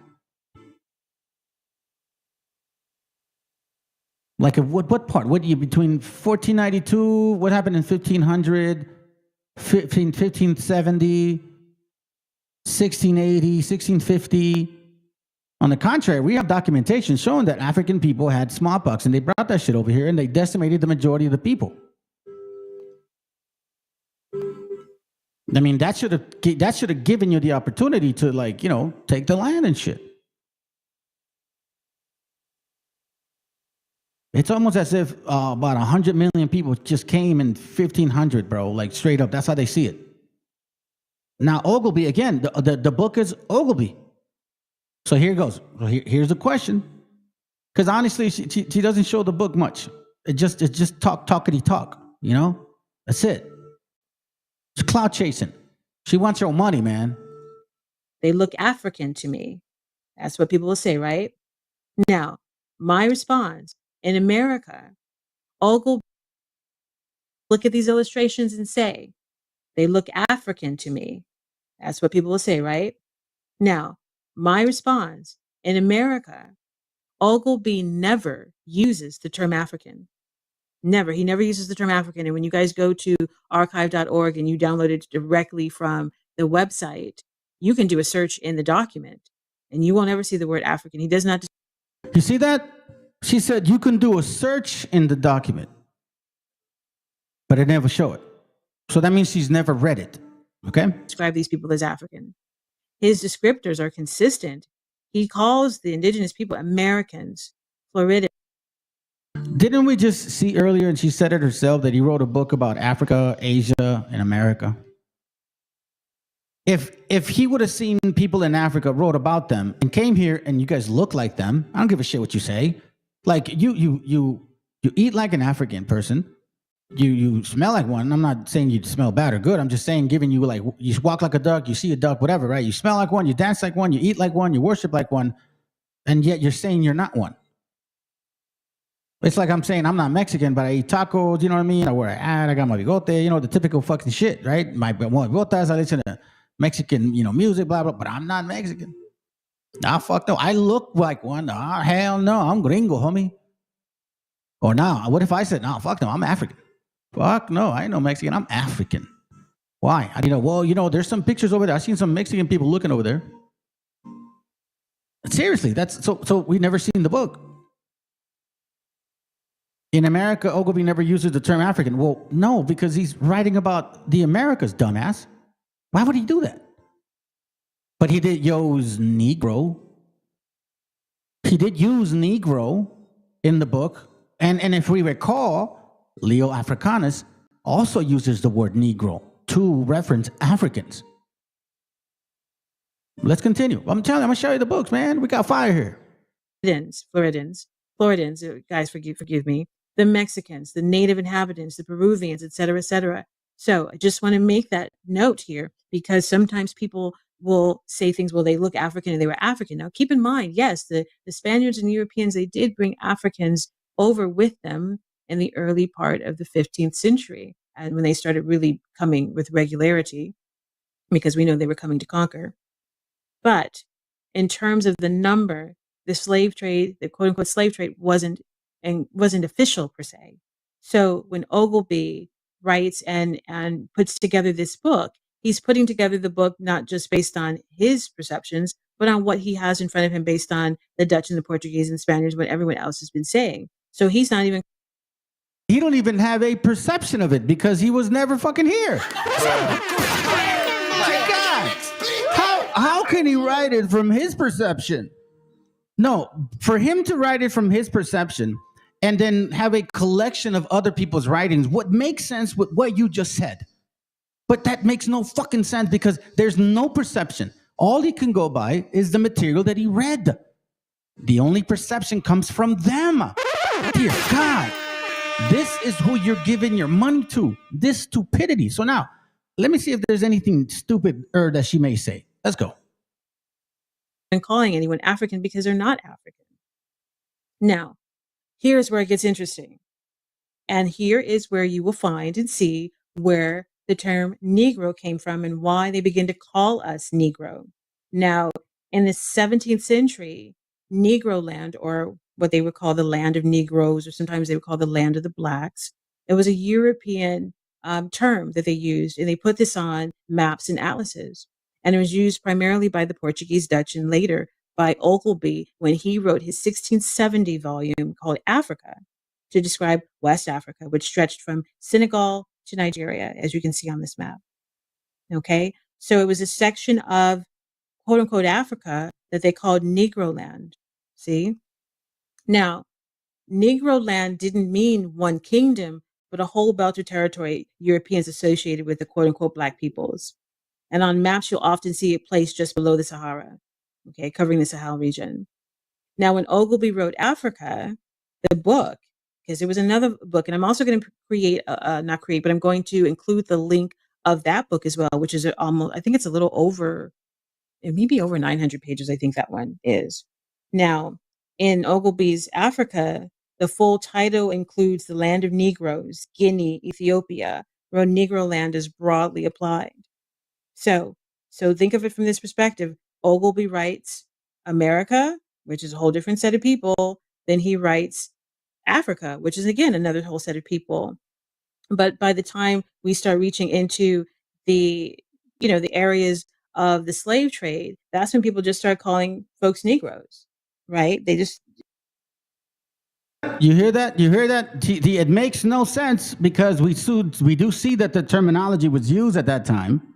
So you're saying, well, you never said African, but then you're saying, well, that the word Negro was never used until over here? And stone towns with plazas, gardens, and waterways. And we're going to be doing a series, as I mentioned, but the thing, folks, Negroes, right? They just, we start reaching into the, the areas of the slave trade. That's when people just start calling folks Negroes, right? They just, anybody who had dark skin was a Negro. Now, I want to talk about the importance of this book. And I know I'm doing a really kind of quick overview of this. Well, I'm just wanting to lie to you. Hold on. Let me see what else, some dumb shit he says. All right. So hold on. In Ogilvy's engraving, he saw dark-skinned people in stone towns with plazas, gardens, and waterways. Okay. They weren't Spanish cities. They were indigenous cities built centuries before the conquest. The Europeans, Spaniards, didn't create these cities. They conquered them, erased them, and then rebuilt them on top of them. Ogilvy's 1671 America preserved what the conquerors themselves first saw: American Aborigines, Indians living in civilizations as advanced as any in Europe. So that's her idea of this book. 900 pages, and all she fucking said was the pictures. Look at what about these pictures? What do you call that right there? You see that kid, family? You see that? Oh, my dear. I guess it's not convenient, huh? Hey, look at that kid. Look at that kid. He got straight hair. That shit don't look woolly to me. What are you fucking talking about?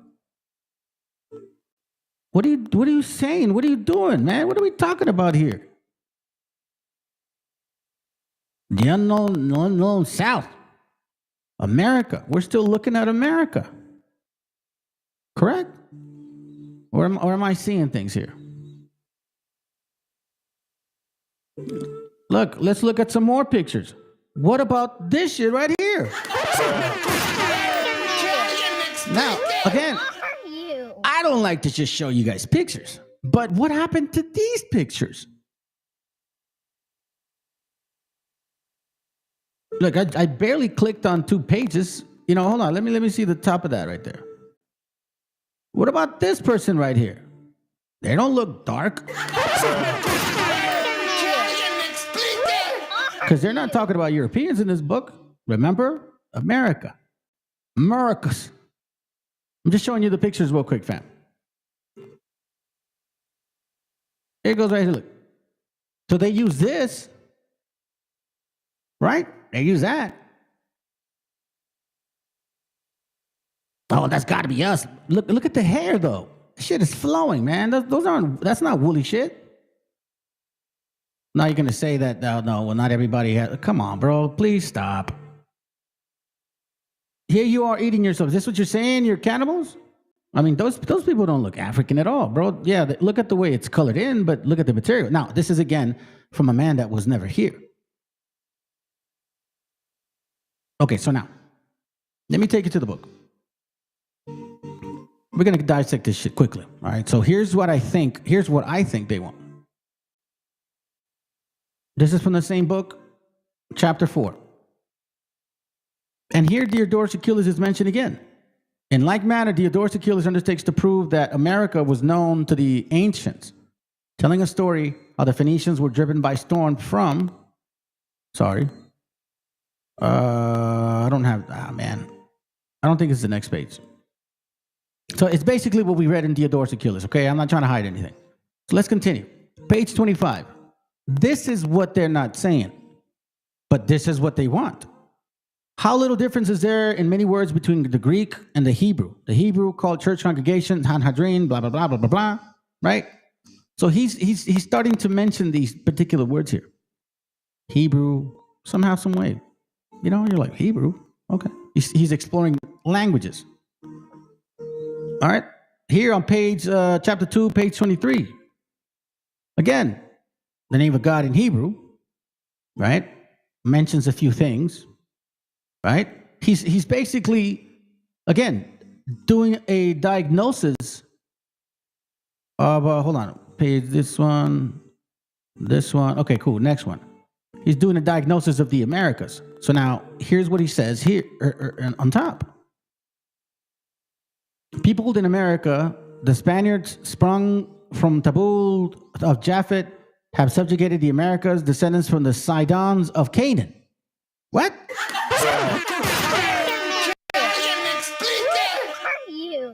Have subjected the Americans descended from Sidon of Canaan, wherein is fulfilled that prophecy of Moses that Canaan should be servants of Japheth.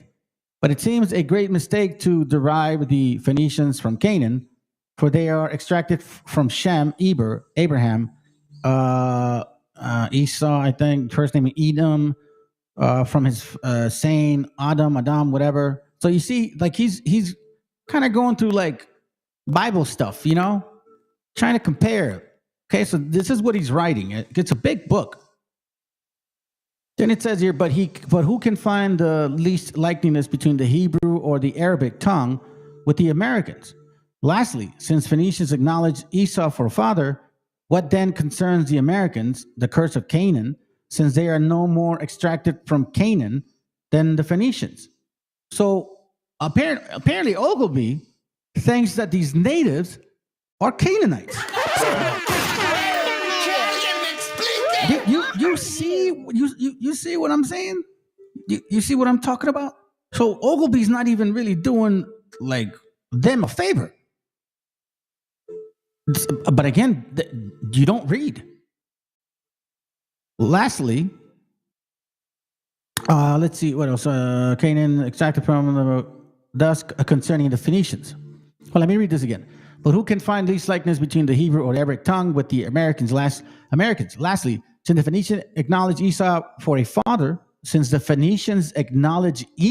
father, what then concerns the Americans?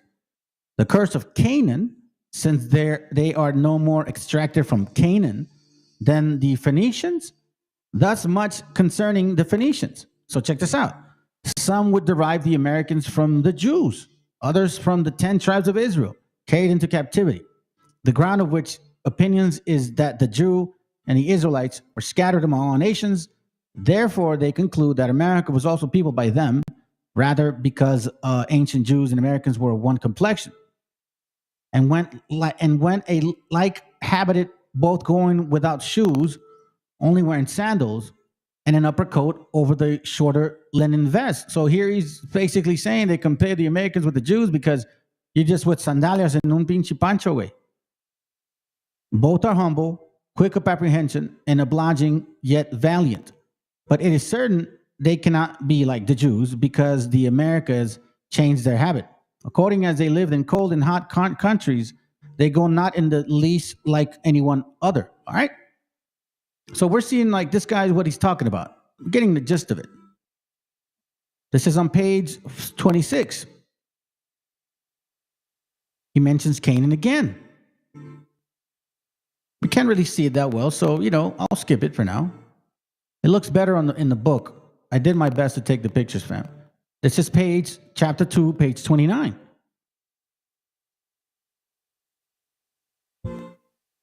So here he's still kind of referencing some type of biblical history regarding, you know, what he's trying to understand from what he's reading. Remember, from what he's reading. So he's mentioning things that he's read before. He's never been here. Chapter 3, page 33. The counting of the times by night, extracted by the Hebrews, is observant by the diverse Eastern people. And although the Germans dip and wash their children in the cold water, rivers, or brooks, so soon as they were born, yet the Mexicans never did. But the mothers laid the child on the fourth day after its birth in an open place of the house, In the middle whereof it stands a pot full of water covered with broom, in which they wash the infant. Neither are the Americans so much addicted to the vice of gaming as any other nation, so that Grotes taxed them too severely as to the point. Soon as contrary, he too much clearer than them of polygamy, whereas the Mexican marry as many wives as they please or are able to maintain. All right, so that's kind of stuff that he's writing about. Chapter 3, page 18. I think, no, hold on. Chapter 2, page 38. My bad. Let me see if this is of some significance. Planting American lands. No, let's continue. Mentions a similar tongue of the Hebrew. Okay? Like this is what he's reading. Page 80, chapter 3. Now here, check this out where it gets really interesting. So he's talking about, he doesn't say anything about Negro, whatever, this and that, or Africa never mentioned. Well, it is mentioned in a book from probably 500 years prior. Oh no, that's not the one I was looking for. Hold on. It's so we got that. Give me a second. Might be Bataan tribes. It's talking about the similarity in clothing. Yep, I got that. The Hebrew, okay, that. I think we're here. Okay, same Hebrew stuff. Let's check here. Necromancer. Okay, that's what it was. Okay, so now check this out. This is on Honduras, chapter 4, page 229. Okay? So let's read this. It says, the young children's faith, they murdered, beating out the brains against the stone. So here we see the fruitful valley of the country were anciently very well inhabited. To vast multitude of natives were destroyed by the Spaniards' cruelty, of which the Bishop Bartolomé de las Casas, in his letter to the Emperor Charles V, gives his relation. So we see here of how the Spaniards just completely destroyed and tortured our people. Now, this is what he reads on what the Spaniards did, the cruelty. I'm not going to read it because I'm trying to get to a specific point. Talking about what the people look like. Okay? So check this out. That's on page 152. Let's see. Clothing of the Indians, Indian breeches over their secret parts, the snake, all the other tail behind, hanging down before last skin here. Let's see, there were the shoes, Moses' skin. I was reading this earlier, so I'm kind of going through it real quick in case I miss anything, okay? Just my bad. Fouls, okay, cool, sounds good. All right, so now check this out. Chapter 4, look, Guadalajara. What a coincidence, right? What a coincidence. The Moors or Negroes, which are brought hither from Guinea. Where's that at? Hold on a second. Where is that at? Where's Guinea, family? What are we talking about here? Where is Guinea? Guinea is right there in Africa. What are we doing? What are you talking about, lady? The Moors or Negroes, which are brought hither from Guinea. He didn't have to say Africa because he was calling the fucking country. Because Africa is a continent, not a country. Why would he say Africa? You see the difference? So when he said Africa, he wrote about the continent of Africa. When he said America, he wrote about the continent of America. I don't know if he was in Africa, but I know he wasn't here. The Moors or Negroes, which are brought hither from Guinea, do all manner of hard labor. The Guachichiles and Guamares are valiant people, and have each their peculiar language utterly different from the Mexicans.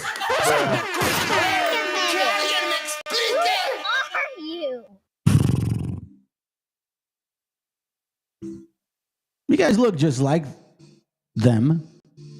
Would there be any difference here?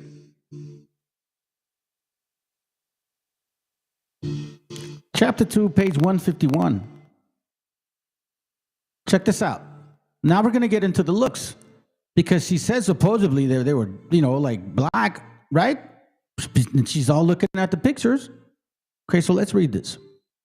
Most of these Northwood Indians are between 5 to 6 foot high, straight-bodied, strong composed, smooth skin, married countenance, of complexion more swarthy than the Spaniards, black-haired, high foreheads, black eyes, out nose, broad shoulders, brawny arms, long, slender-headed, out-breasted, small-waisted, lank bellies, well-thighed, flat-kneed, with handsome grown legs, and small feet.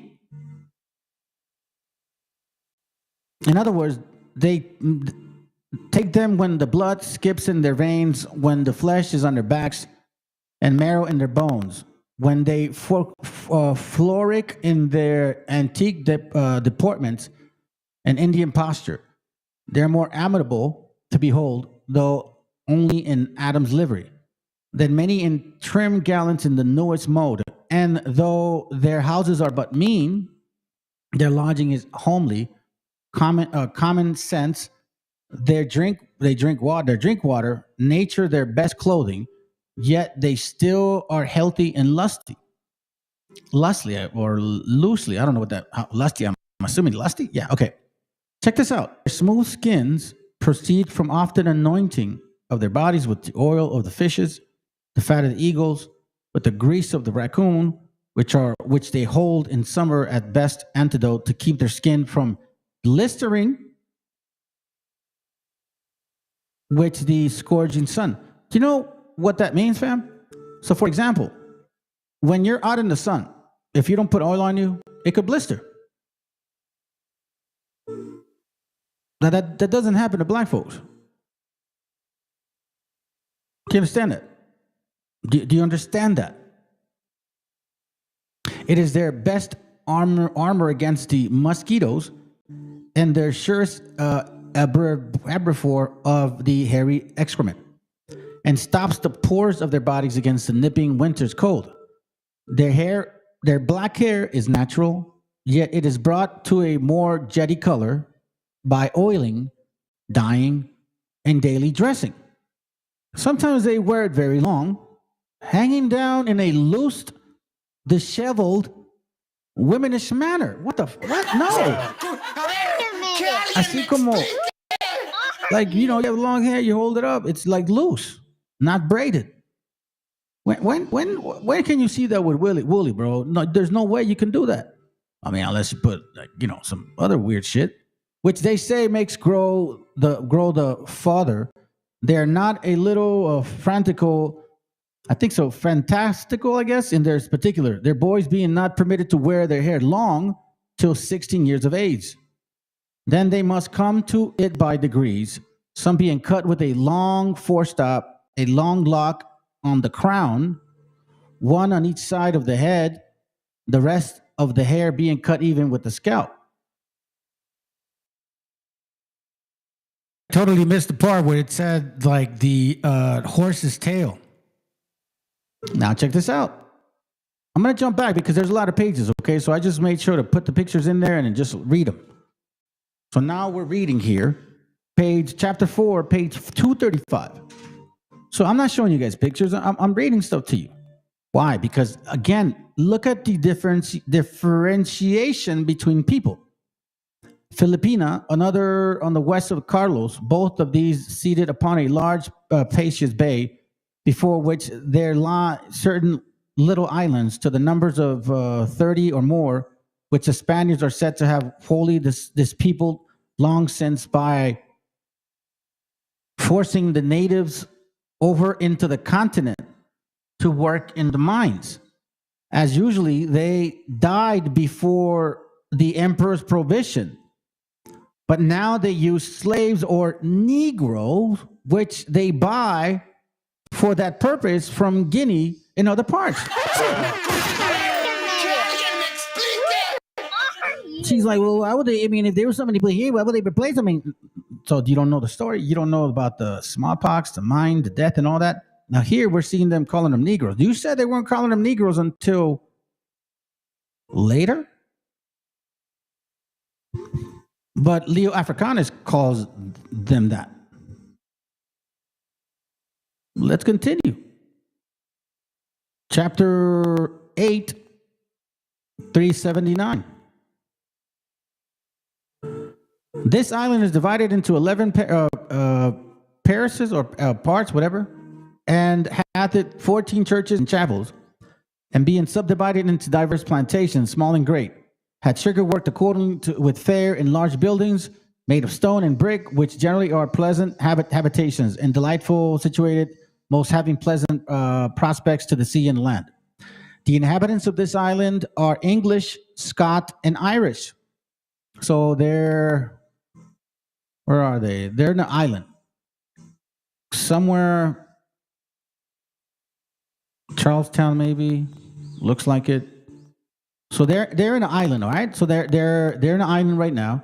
English, Scots, and Irish, and some but very few of the something Dutch and French nations who formerly lived here a time of servitude and now dwell as free men, some by their trade, others by plantation. Also, some few Jews live here and trade as merchants, they having obtained license from His Majesty to do so, besides mulattoes and Negroes, which are here kept and accounted for slaves, the number of which some years since, upon search, were forced to be 50,000 persons. You see? 50,000 slaves. Oh, no, I'm sorry. The number of which some years since, upon search, were found to be 50,000 persons. 40,000 whites, my bad. So 40,000 whites and 20,000 blacks? What are we doing here? What are we doing here? Are we not reading?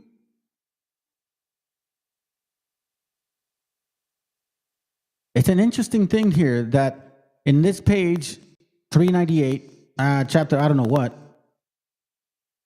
I could look at my book, but I'm going fast now. Lastly, La Cruza Real, or the Crux Real, a few leagues distant from Panama, I believe, for the most part, inhabited a sort of Negro called cimarrones, meaning cimarrones. Now, if you read the book, the Black Indian, it mentions the cimarrones, meaning like these. They weren't. I guess they were like considered. Man, I'm telling you, I don't want to look for the book, okay? But I'll bring it up in another class. I promise. Maybe another round, I'll bring this up for sure, or remind me for sure. But they were called cimarrones in these areas, kind of like almost resembling like the Esmeraldas type, okay? Africans claiming to be natives. Along the north coast of Panama are two small woody islands called Cativa and Comadre or something like that, okay? But let's continue. Chapter, I believe, 19, page 387.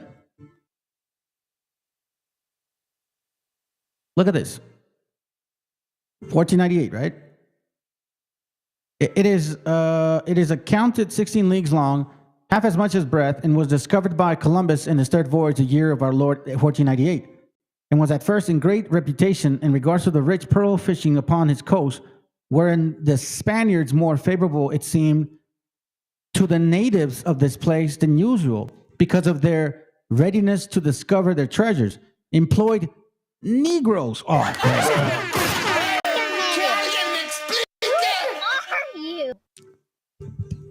These people were called Negroes.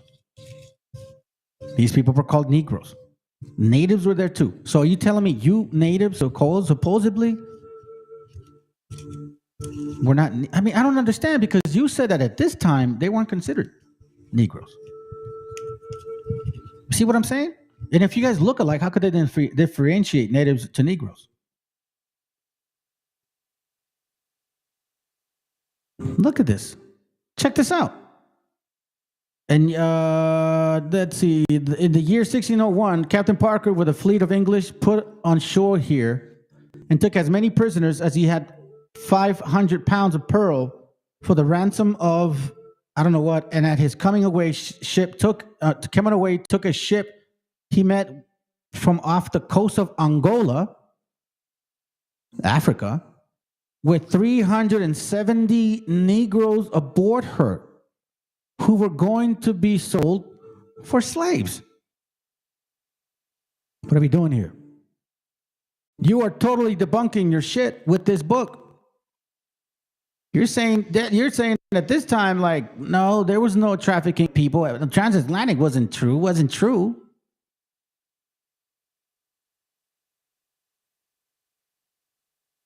The natives were not Africans. I'm telling you that right now.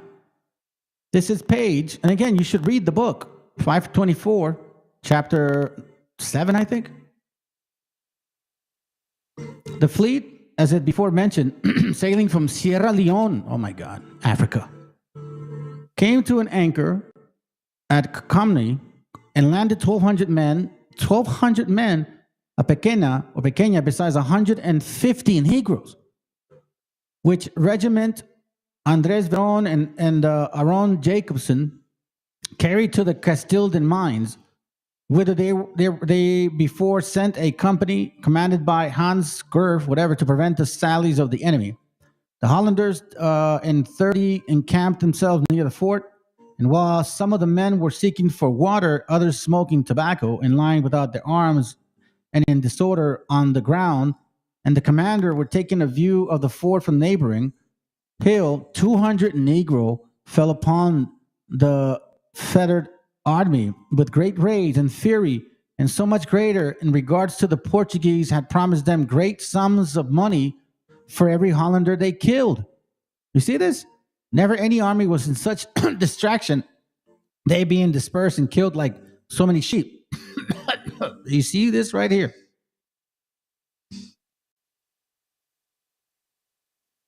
This book completely debunks everything you guys are saying.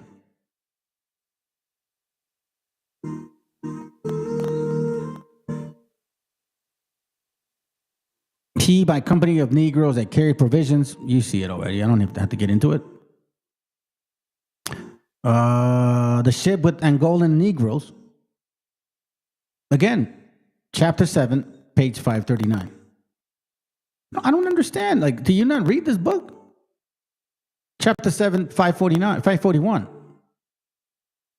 With 500 men and 40 Negroes. See? Since 1492, you guys been coming and helping these people. And yes, some of you guys were in servitude, but not everybody.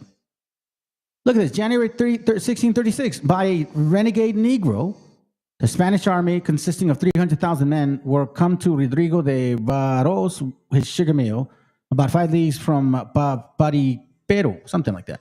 Y'all can read it, but you're getting the point. I'm going through this book. She didn't do any of that. She didn't do any of that. She gave you guys pictures.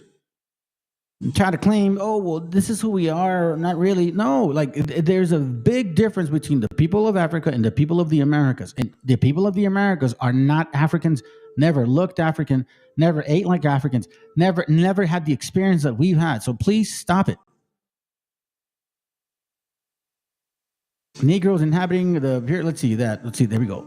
Okay, so we see a lot of this stuff, right? A Negro that served a Spanish captain. You see? You're saying that y'all came like slaves. No. You came with the Spaniards. Remember the Muslims and the Moors? Arab Moors, you know what I'm saying? Remember that shit? Come on, man. What are we doing here?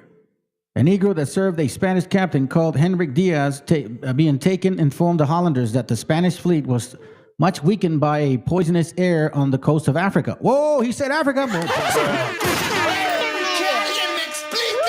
She said said that in the entire book, you will not find the word Africa. You will not find the word Africa. What up, brother? Good to have you here. I'll answer in a bit. Let me just finish. You know what? If it wasn't for this, man, I would have had a boxing channel. Let's put it that way. I boxed since I was 9 years old. Man, I'll lie. I was watching boxing since I was 9. I started boxing around 13, 14. And then, I don't do that shit now, but I wasn't that lucky with opportunity. Anyhow, so it says here, it says that the admiral was resolved with divided forces to burn all places he came at and receive the Negroes, Mamalukes, mulattoes, and Brazilians under his jurisdiction. What are you talking about? She literally said that not once does he mention Africa in this book, fam. She said it not once. If you search in the book, you won't find the word Africa. She fucking said that. So there that's one good example that she doesn't fucking read. None of these people do. Another word, Negro. Remember, there's several pictures, so I didn't want to go through the clicking on the page because, let me remind you, it takes a while, right?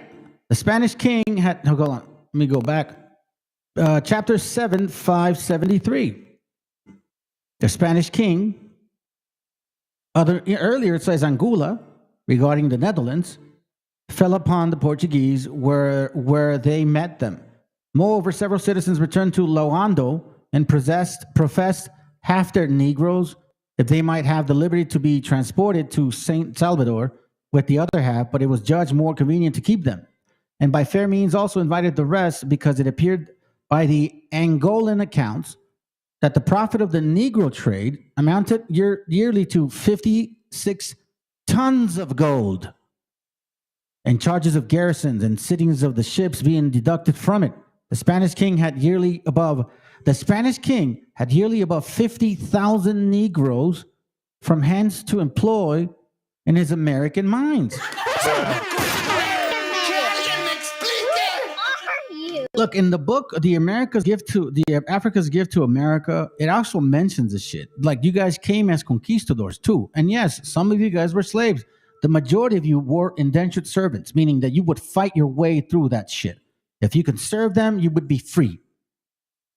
That whole 1619 shit that's a lie. That's not the first time you stepped on this land. Chapter 7, 576. We're just kind of going on some quick pictures here. Look, in the interim, Gray Maurice had a design upon the city of Buenos Aires, South America, southern part of Brazil, near the River Plata, where a way leads by land to Peru, and whither the silver and Negroes were often brought, especially when any ships were suspected to block the channel of Panama. Again, Angola, Guinea, Africa. What are you talking about, woman? Is it really because you want to know about your heritage, or is it because you just want to collect money from your people? Chapter 7, 577. 200 Negroes, a golden collar, a pot, besides many Negroes for the West India Company. These agents desired aid against the Duke of Sombo, who treacherously plotted to drive the king out of Congo. So there was a king in Africa from Congo, which plots discovered by settered letters signed by blah, blah, blah, blah. 2 agents from Congo were strong and black men, very active and having grim countenance. See what I'm saying? These ain't indigenous people, bro. This ain't indigenous people, man. You know what I'm saying? This is not indigenous people. Kaleno Crawford, you got? Oh, yeah, you know who. Sorry, it's off the topic. It's all good. Shalom, brothers. Before saying anything, love and blessings to all. Yeah, I appreciate that. Good to have you here. But again, look at this, man. She said that you would not find Africa, that you would not find Negro, that, here we see 2 agents from Congo. Agents, African agents were strong and black men. What are we doing here? What are we doing here? What are we doing here?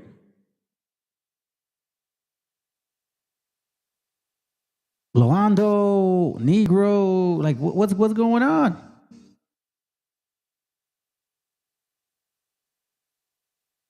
Feel still by the let's go. I think that's enough of that word. Let's see if we can find something else, or if that's it, or we're gonna move on. Let me see. Same thing. We already showed you that the word Africa is in there. That's for sure. The Negroes that worked in the sugar mills. Okay. All right. So now that I got through this, and again, look how many pages it were. Okay.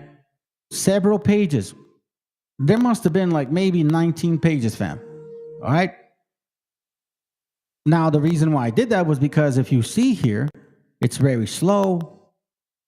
You know, it takes a while to load. So I would have spent so much more time doing this way than showing you the other way. Now, what they do is they use pictures like this.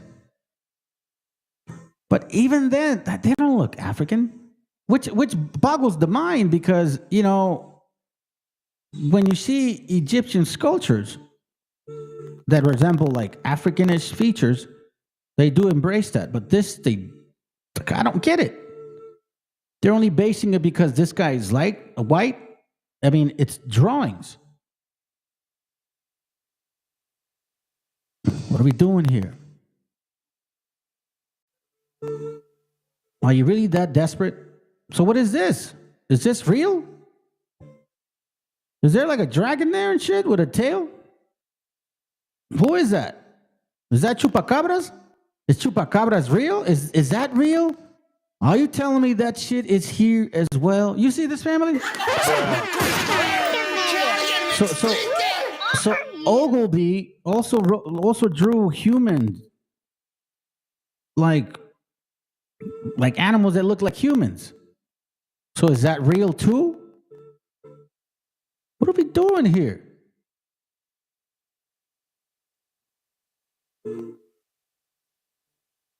I'm gonna show you one more picture and that's it. I'm gonna move on because I'm gonna show you something else. So again, you didn't show shit, okay?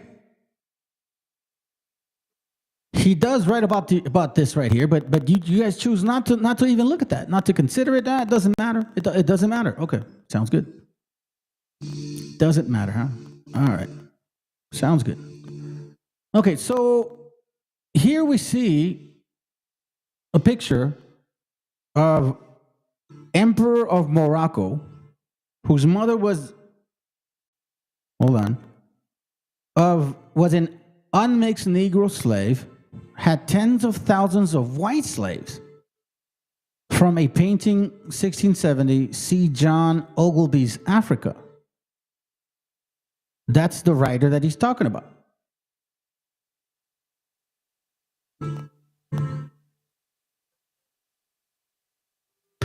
So here's the 7 myths of the Spanish conquest. And you start seeing this here. The sixth aspect of the conquest procedure was the use of display violence or the theatrical use of violence, despite the assistance of native allies and the use of African auxiliaries.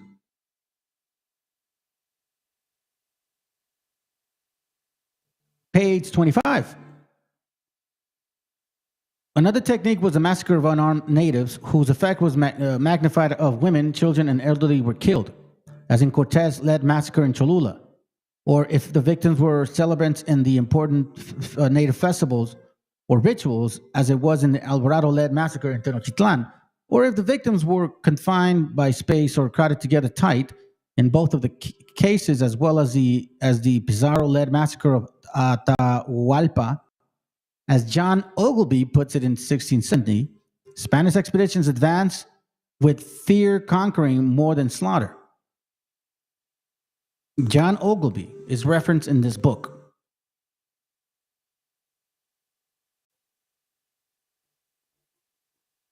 This is the book that talks about how the Spaniards were assisted by Africans.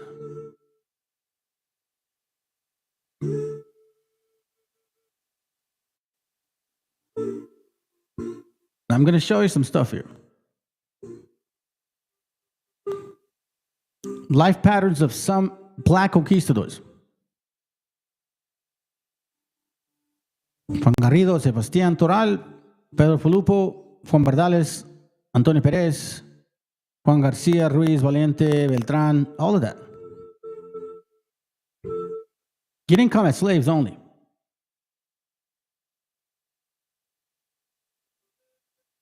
Just as Juan Garrido had been called Mexico's only black conquistador, that's a lie. There was many. And the book, Africa's Gift to America, confirms it. So now, here's where it gets interesting. You see these pictures? These pictures are older than Ogilvy's pictures. Okay? Now they're not colored yet. Here.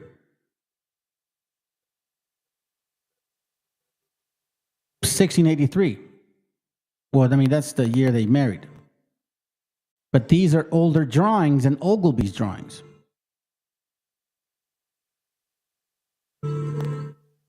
This is from that book, I believe. Is it? Which one is it? Let me see the cover.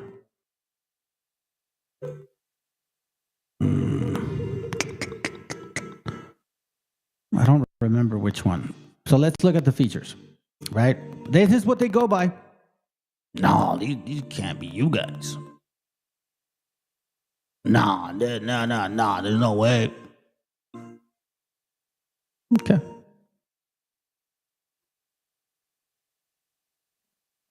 What about these pictures? From 1579. That's not in your narrative. 7 Myths of Spanish Conquest. This is in your narrative. All right, that is. This is there. But you know what's so funny? In that book, it has this picture too. This is an older picture too. I don't see your features there. What are you talking about? This is an older picture as well. Are they painted black? This is an older picture too. Here is one particular person, which is what I think this is Esteban, I believe. A black servant or slave, various Spaniards. Black servant. This is the natives right here. Negro, native. You guys, come on, man. Are you telling me that this is what so-called African Americans look like? I will tell you what they did bring. Another first attributed to the African in Mexico was the bringing of smallpox to the mainland. Francisco de Eguía, one of the black slaves on the Narvaez expedition in 1520, remember, allegedly died of the disease soon after landing in the Mexican coast. Allegedly.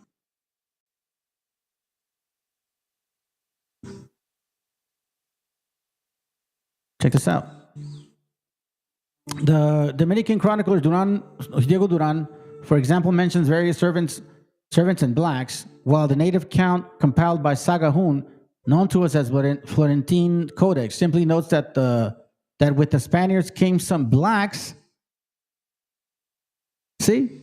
Sagahun wrote in Florentine Codex, simply notes that with the Spaniards came some blacks who had crispy hair, curled dark hair. Crispy, curled, dark hair. Two of the illustrations in Duran's account depict a black African beside Cortez. Figure 8. What are we doing here? As the first major conquerors on the mainland, the conquerors of Mexico helped to inspire and finance a flurry of Spanish expeditions through the Americas. All included African slaves and servants. many of whom, like Juan Garrido, okay, and Juan Valiente, became and continued to fight as conquistadors.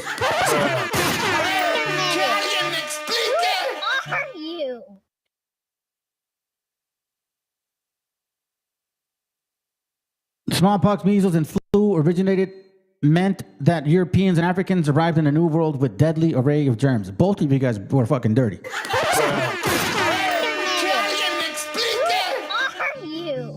Disease moved through the Americas faster than germ-carrying European and Africans could.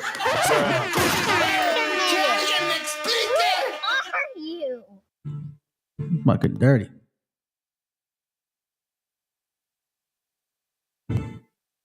This is from Phoenician colonial islands. Let's see. I don't want to just show you random stuff because then it will not get off topic, but see, like that I could show you, but it's like that's not my point right now. This is an example of what I showed you earlier, Diodorus Siculus. There was already people here. See, it says here, it was the custom of the inhabitants to retire during summer to magnificent country houses which stood in the midst of a beautiful garden. So they knew that there was people here, right? Okay, so now let me bring you back. Of course they did.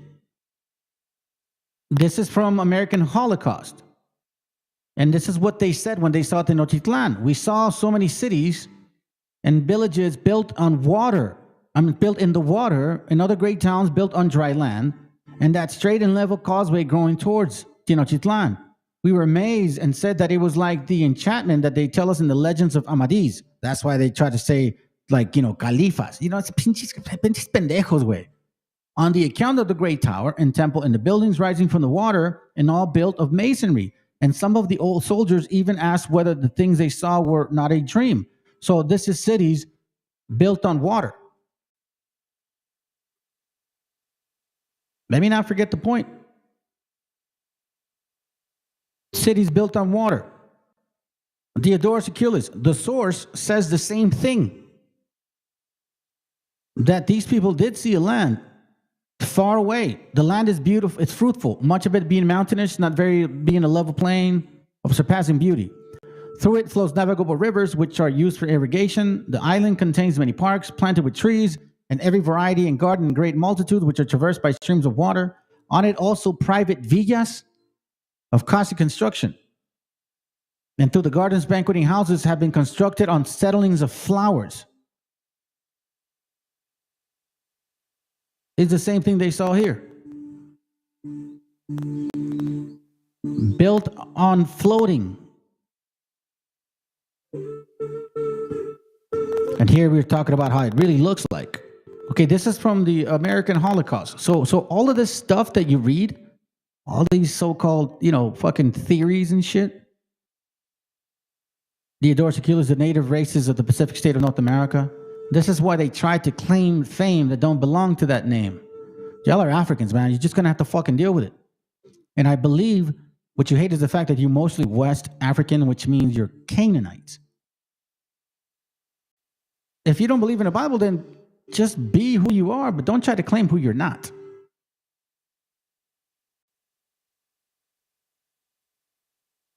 Like, this is silly. Look at this. Additional names of the empires of the Moors. Atlantans, Atlantids, Atlanta. You see what I'm saying?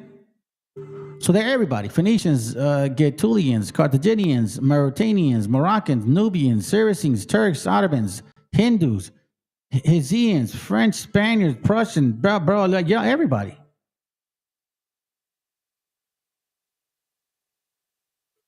Okay, so now this is from pictures that I showed you. These are older than, first, they're real, true perspective of people, and older than Ogilvy's.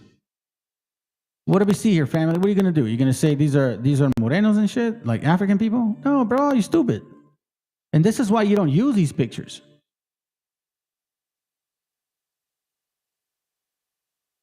You don't use these pictures because it doesn't fit your narrative.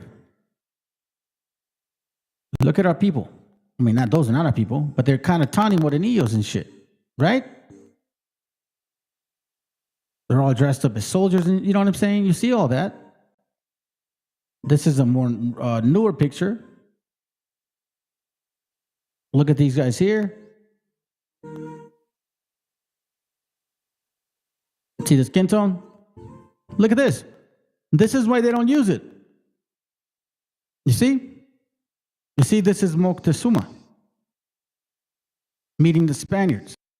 Meeting the Spaniards. It doesn't fit your narrative. That's why you ignore these pictures. That's the reason. Let me go back.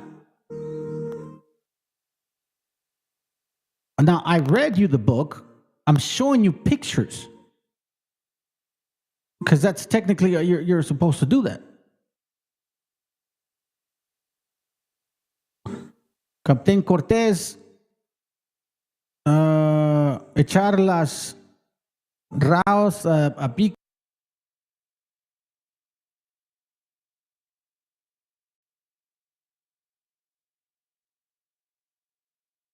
Correnles soldados. I think it's in Italian. Look at this.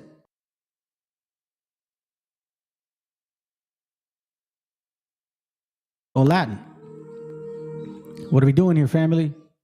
Huitzilopochtli, I believe. Moctezuma. These are older pictures. Older pictures than Ogilvy's fake picture. They don't look African. Not one bit.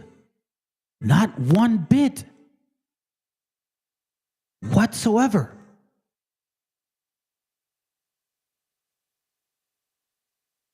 See, you don't use these because it doesn't favor you.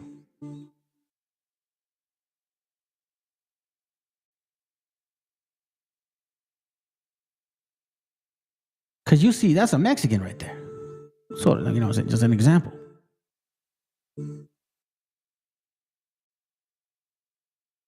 Right? What do you see? See Spaniards. These are older pictures. Look at this here. Are you going to use these now? You're going to say you're these people? Look, he's got little round hair. Are you going to say that? And who are these guys then? Unless, what are we doing here? Who are you carrying? Newer pictures. This is a very interesting one here.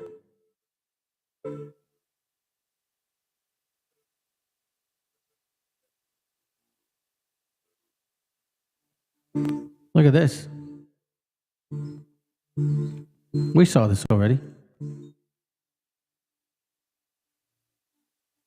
Look at this here. I don't know how old this picture is.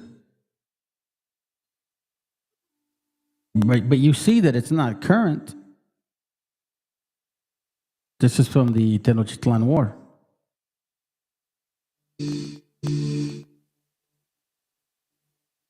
See those people? See this? What are we doing? Look at these pictures. I don't see any African natives. Look at these pictures. Does these people look African to you? They're brown. If I go by your logic, then that would mean they're African, right? Or whatever you call yourself. Because apparently you don't even like them now. You guys are fighting your own people. You're fighting your mamas. Like for real. You're fighting your root. Look at this picture right here. Look at this variety of skin tone. From brown to light brown. Look at that. Why are we ignoring these pages? These are old. They're not new. They're not from 1800.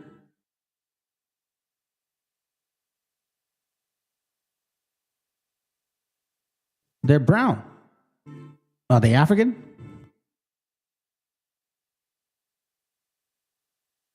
Look at that dark guy. Is he African?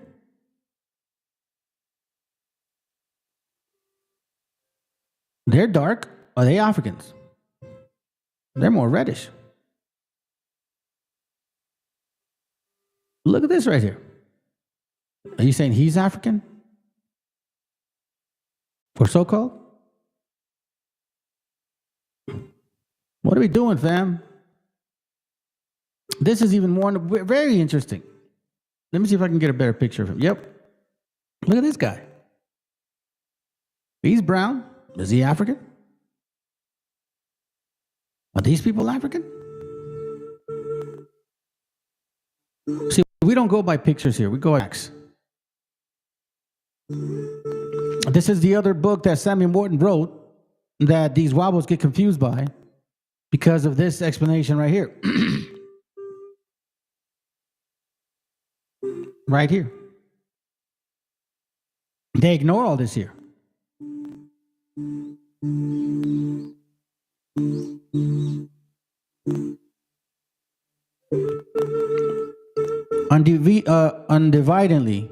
Undeviatingly.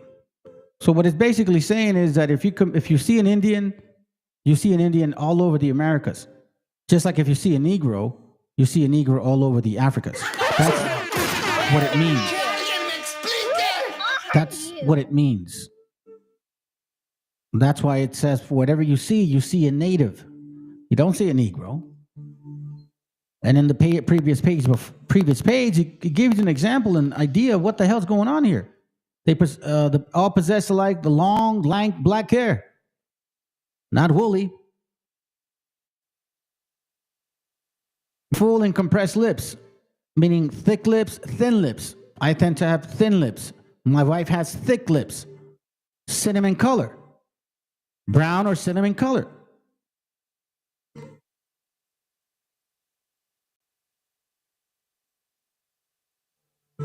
So he's saying, what can it be traced to Polynesians, Mongolians, Hindus, Jews, or Egyptians?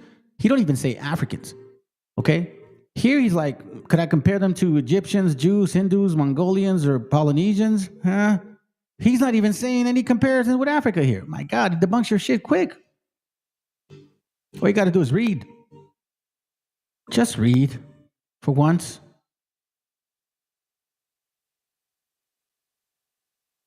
Look at this. Body characteristics.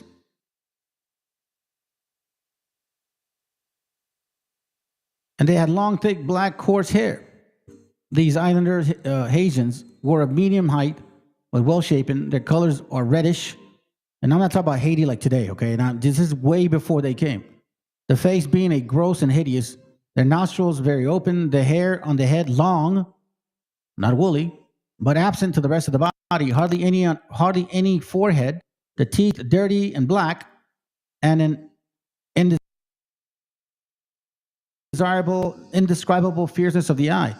The color of the skin was partly due to the constant, the color of the skin was partly due to a constant application of pigment and the heat of the sun, to which their naked bodies were always exposed. The color of the skin was partly due to a constant tanning. I grew up in Oceanside. I used to go down to the beach a lot, try to bodyboard, or just chill out there, and I would get really tanned. And I would use oil and mix it with iodine, not iodine, but the chemical you use to cure cuts that they use at the hospital. I figured out a way to mix it. So when I would apply it, I would get a little more of a brownish golden tan. Like, I didn't know any better. I was a kid trying to figure out how to look better. I didn't mind having dark skin or brown skin. My brothers are darker than me. It didn't matter to me. I liked it. I like my skin. I liked it lighter or browner. I liked the fact that I could change it. Let's continue. In 1520, according to the letter of the Baltazar de Castro, 5 canoes of Caribs with 150 men landed at the mouth of the Homacao at the eastern end of the islands, burned houses and killed several men, Spaniards, and natives. In 1529, on the 18th of September, in the middle of the night, 8 great canoes of Carib entered the bay or harbor of San Juan. Where they killed 3 Negroes. You see? Then it says on the bottom, after being captured, killing several men and women and carrying 25 Negroes. Supposedly they were going to eat them after. So these natives were being distinct from these so-called Negroes. The Aborigines of Puerto Rico. That's a book. You can look it up. The Aborigines of Puerto Rico. So this is for my Taino brothers. Like, you guys didn't look like no Africans, dude.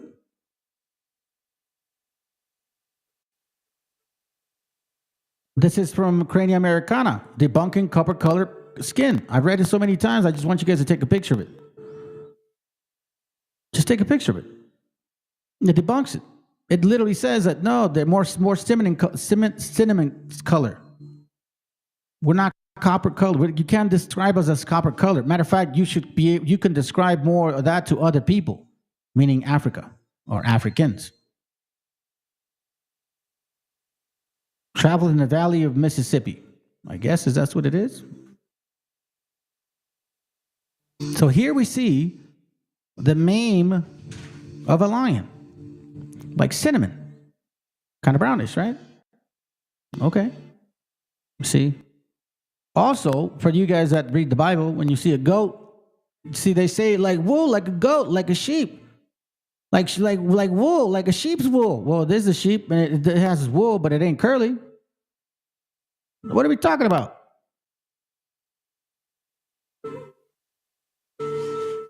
Let me see if this is, there was some I just wanted to get through. Oh, here it goes. Man, I wish I knew what book this was, fam. I don't have it, but I want to read it to you. It says here, their natural complexion is a copper color or orange tawny, like cinnamon brown, like lion's mane. Their eyebrows are naturally black as jet. They use no art to deepen the color either of their eyebrows or the hair of their head, but they dub it with oil to make it shine. For like other Indians, they anoint themselves all over, whether for beauty, to make the skin smooth and sleek, or to supple it and keep it from parching, meaning like, sunburn, and you get a sunburn. Your skin starts peeling and shit, and it hurts if you don't oil it. Or to hinder too much precipitation in the hot country. I know not. It says, there is one complexion so singular among a sort of people in this country that I never saw nor heard of any like them in any part of the world. The account will seem strange, but any privateer who have gone over the Isthmus might have seen them and can attest the main of what I am going to relate, though few have the opportunity of so particular in information about these people as I have. They are white, and they are of them of both sexes. Yet there are but few of them in comparison of the copper-colored, possibly but 1 or 2 or 300. They differ from other Indians chiefly in respect of color. So not because the way they look, just the skin tone, though not in that only. Their skins are not of such a white as those of fair people among Europeans, with some tincture of a blush or sanguine complexion. Neither yet is their complexion like that of our paler people, but this rather a milk white, lighter than the color of any European, and much like that of the white horse. See what I'm saying? For there is this further remarkable in them, that their bodies are beset all over, more or less with a fine short milk white down, which adds to the whiteness of their skin, for they are not so thick set with this down, especially on the cheek and forehead. But the skin appears distinct. I don't know what. So anyways, remember I showed you this picture here? And remember this picture with Samuel Morton debunks the whole copper color and how it's more like cinnamon, nearest approach to it, right? Still not accurate. Okay. This is what he's talking about, cinnamon.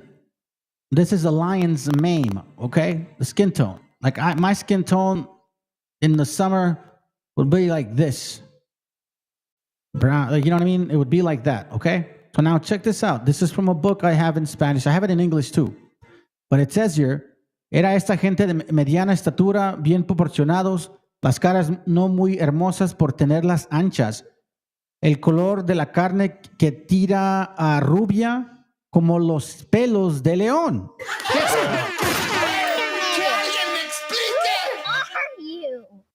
And it says here, de manera que hacer y andar vestidos serían poco menos blancos que nosotros. So it says that, you know, if it wasn't because they are wearing clothes, we would probably be not that lighter skinned than they. So a lot of our people were not necessarily dark skinned. Most of the time, like it says here, we would use bear grease to protect us from, you know, blisters or blistering. And again, what is the narrative here? We went through a lot of material, family, lots of it. I gave you historical backgrounds, purpose, meaning, debunking so-called truth. This is fake bullshit here. And we've seen Diodorus Siculus confirm that. So when you go into our history, you better know what you're talking about. Because to me, it's like you're trying to take food away from the plate of our children. Why do I say that? Well, what heritage or history can I give them if you motherfuckers are trying to steal it? Right. If I work hard for my family and I find out you're stealing our food, it's no different than you trying to steal our heritage. It's no different.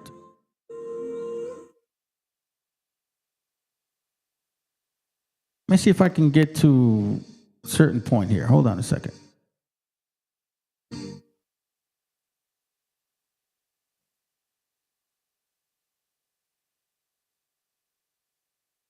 It's like, what are we doing? All right, let's dive into this, man. This is a topic I find very interesting. We're not from Africa, we are natives. It's our land, we are known on the slave ships. We're not from Africa, we indigenous. I need you to listen, I need you to be getting this. We not black, we not black. Know your story, family history, the stats. We not black, that's a curse. This was the curse, the rest, and be blessed, yes. Is this not sign?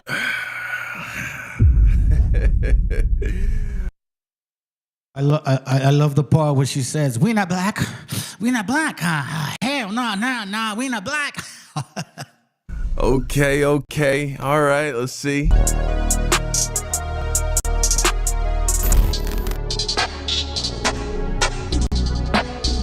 I started talking about reparations, which I started doing that last year. He truly believes that black people are the real Native Americans. Hey, brother, you are African, brother. You lost your African mind, brother. Come back to Africa, brother. And I asked him, motherfucker, have you ever been to Africa? They say no, but it's the motherland. I say, why your ass ain't never been there? Well, I don't know. I'm like, get your delusional ass on. See these people right here? That's a silly argument. Who do they look like? Don't they look like me and you? Okay. You see how they have afros and braids, just like me and you? Okay. These are the indigenous people of Colombia, America, Costa Rica, Mexico, Canada, Brazil, and the entire Bahamas. Okay. You're just making statements, though. Just a... And I gotta say this. We not black. We not black. Hold on. We ain't black. Somos un ejército cautivo esperando la señal pa' comerme al enemigo. Huitzilopochtli, dime si es rival o amigo. Que del ejército mexica tus guerreros siguen vivos. But we ain't black. No, hell no. We ain't black. Quick question. If we were actually the Native Americans, what would that change? Not a damn thing. We still facing systemic racism. We still having problems in the community, and y'all worrying about being always trying to explain. It is okay to have African descent. And I'm not going to be around here trying to explain who we are, what we are. Y'all already know who we are. Y'all always trying to, key in with y'all slave masters so y'all can jump into our spot. You can't get our spot. Y'all never will be like us. Y'all be too grown believing in this bullshit, man. You about 50 years old, you got grandkids. This man that went on AliExpress and bought a Native American costume. What are we doing? I hate bringing up other races and how they perceive us, but man, this is a bad motherfucking look. It is an insult. We're the Native Americans here. Instead of being called African American, what would you prefer? Native American. Because we are the natives here. And they've gotten us to believe that we're from somewhere else. How about the... I mean, the genetics, bro. Just go do the DNA test. See who you... Is a motherfucking truth.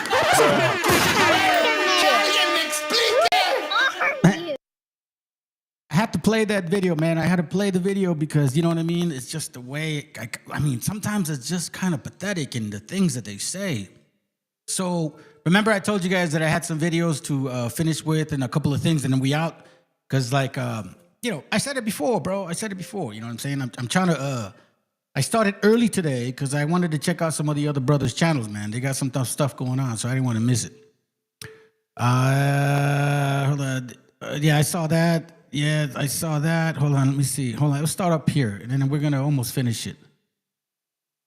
Oh, that's right. What up, VTC? What up, brother? Good to have you here, dude. By the way, Redemption, I don't know what the hell you mean by that. Good evening. I am the Nai.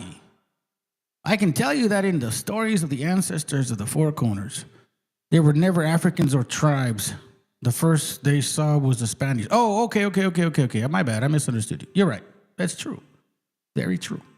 Said, brother, have you read the diary of the Spanish priest Bartolomé de las Casas of what's the devil did to us? Yeah, you can reference American Holocaust. Matter of fact, American Holocaust will kind of summarize a lot of the other books that I bring out a lot. Like, because that book is heavy duty, bro. American Holocaust is really where you see when they walk into our town, Tenochtitlan, and they see the beauty and that magnificence and the ability of our people and the organization and the cleanness and the structure and the subtle government that we manage ourselves by, because the way that we function is through a communal society. Like we don't have this capitalistic concept where I have to get one over you. No.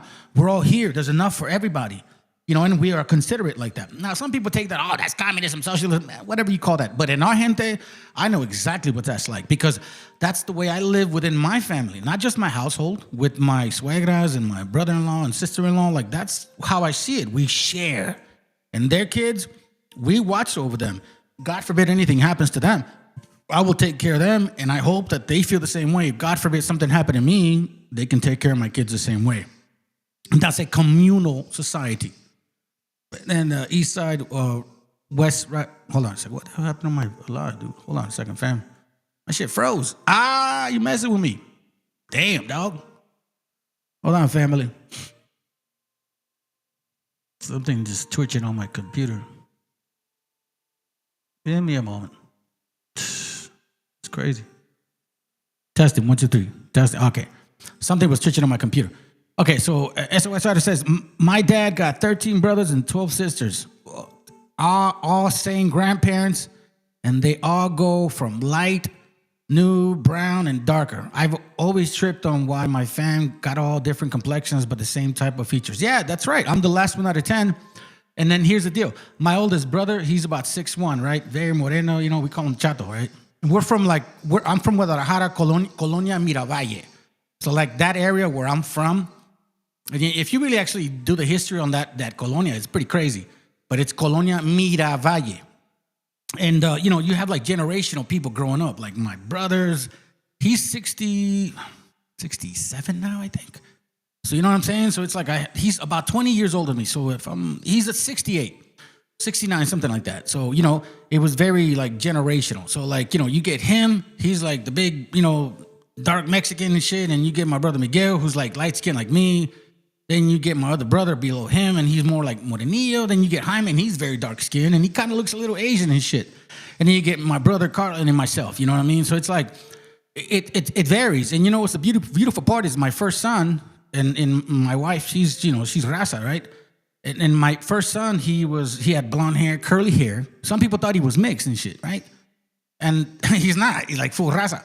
But then my other kids, my daughter, she has light brown hair but dark, like tan skin. And then my younger son, he has dark hair, light skin. And then my younger daughter is kind of like him, but not as dark. So it's like, dude, we get a variety. That's why this whole nonsense that the Spaniards came and they made us lighter and all that. Fuck no. If you really look at history, the Spaniards that first came weren't even fucking light skinned for the most part. They're fucking dark. You know what I'm saying? They had tans and shit. So it's like, okay, make it make sense, family. Let's see. We are the original people from Shem Anahuac. Water as our people from Nahuatl called it. Yeah, for sure, bro. Let me see. Let me skip that.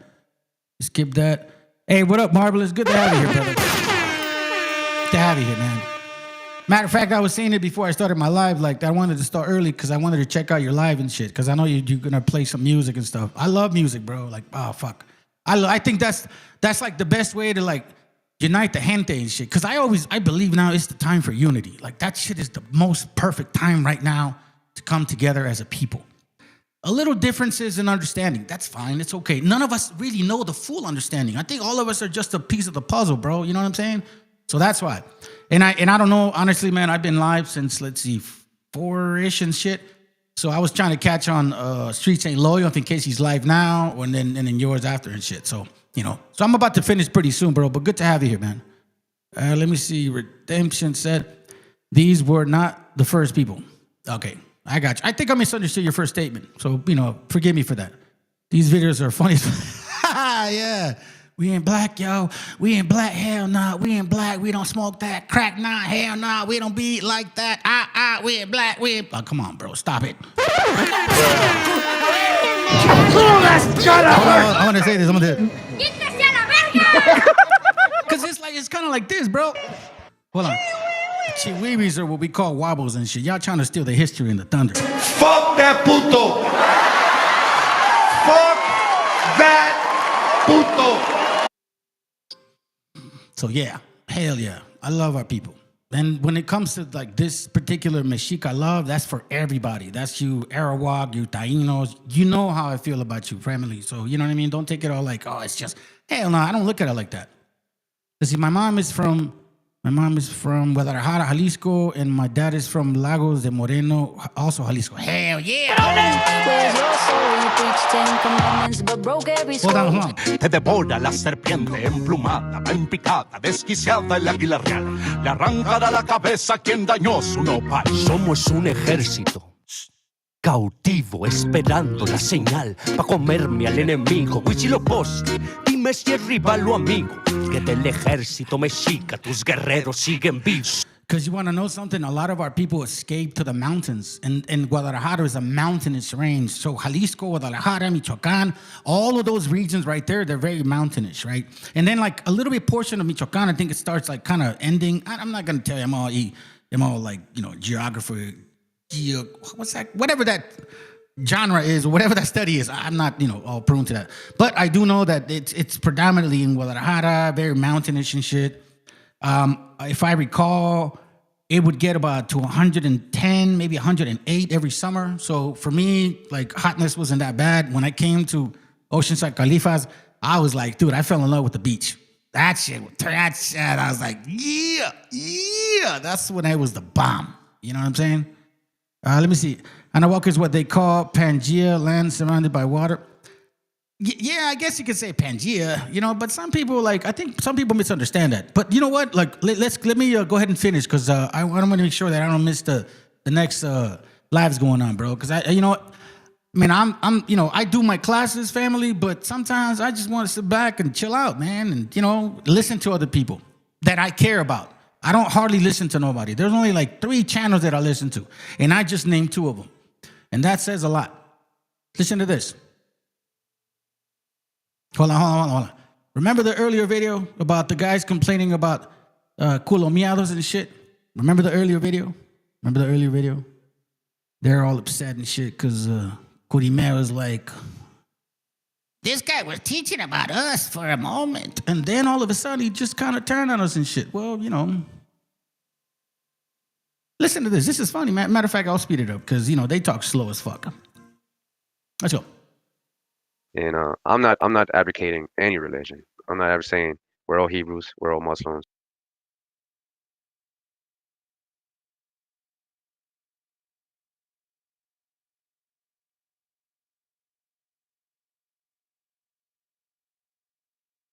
we're all Moors. I'm not saying none of that. You have to look into your personal genealogy, your personal life, and your nature. If you you feel like you're Moor and you relate to what Joel is saying, you might be a Moabite, Canaanite, just like Lex Vortex is calling himself a Canaanite. Maybe that is his nature. I'm not gonna fight that with him. You understand? So maybe that is his nature. That maybe he is a Canaanite. So I'm not gonna fight with him over that. You know what I mean? It's silly to actually pretend to debate with somebody who really don't do research, man. You know, like it's a waste of time.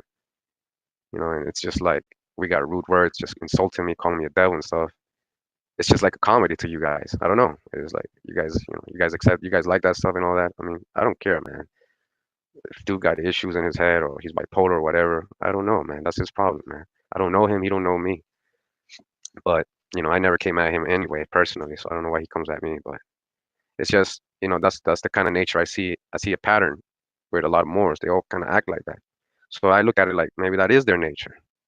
When you go back into scripture, you see that there's some kind of beef there between Israelites and Moabites and Canaanites. Is that just a story? Is that just a Bible story? But then I'm seeing traditions, right, written down about the Israelites, how they act and how they do in their ceremonies and stuff. And then I see it in my culture. I see it with my people. I see it, and they never call themselves Hebrews, but they're doing the exact same things that's described in that Bible. So who's the real people they're describing? Oh, shit. Hold on a second. Oh, no, we're not done. You remember the first segment? And then the other one. Remember the book that we were showing about the complexion of Moctezuma? Remember the book regarding the complexion of Moctezuma? Okay. If you guys go back to the class, because, I don't do classes, I do seminars. And that's just the way I am. Fuck it. I don't care. I am long-winded. I'm an older man. I'm 50 years old, bro. So, I like to talk, man. Like I grew up with older people. Older people that I grew up with love to talk. So I'm just listening to all their shit that they're saying, bro. And, me, the type of kid that I would ask them more questions like, well, what does that mean? And what about that story? So I remember a lot of older people talking. And if you really pay attention and you are actually patient, you can learn a lot. And you can also learn a lot from fucking idiots.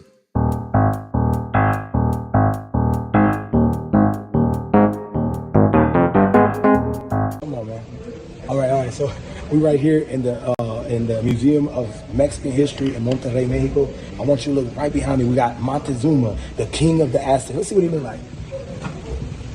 Come on, man. Zoom in on his face. Zoom in on his face. You got that camera, man. You got it. That's a black man. Straight. Come on, man. Zoom in on his face. Zoom in on his face. You got that camera, man. You got it. That's a black man. Zoom in on his face. Zoom in on his face. You got that camera, man. You got it. That's a black man. Straight up black man. All right. So, hey, you Northern Kingdom brothers.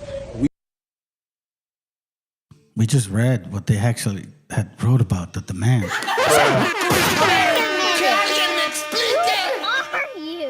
Hold on, let me finish it. We were black. We had the woolly hair, all right? So, Judah, don't get mad, man. Shalom is Ramos High Christ. Listen, we out here with my brother Santiago. I want you to look in here. He got the cross, Caesar Borgia, got the salt, all right? Wait, I don't disagree with that. I don't disagree with, our people putting that shit down, right? But then you're putting that shit down to pick this shit up right here. What the fuck is the difference? Santa Maria. So. Oh, hey, sis, listen to me. By the way, good to have you here because I've never seen you here before. So thank you for posting for the first time. He said, what? Hold on a second, hold on. That's gonna hurt. That's so you're like laughing my ass off, like, get this a la verga. Wait, hold on, listen.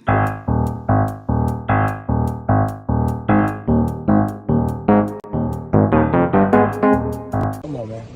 All right. So we're right here in the Museum of Mexican History in Monterrey, Mexico. I want you to look right behind me. We got Montezuma, the king of the Aztecs. Let's see what he look like. Come on, man. Zoom in on his face. Zoom in on his face. You got that camera, man. You got it. That's a black man. Straight up black man. All right. So, hey, you Northern Kingdom brothers, we were black. We had the woolly hair, all right? So, Judah, don't get mad, man. Shalom is Ramos High Christ. Listen, that's why I was asking people, man, are you trying to say we came out of the nutsack of a negro?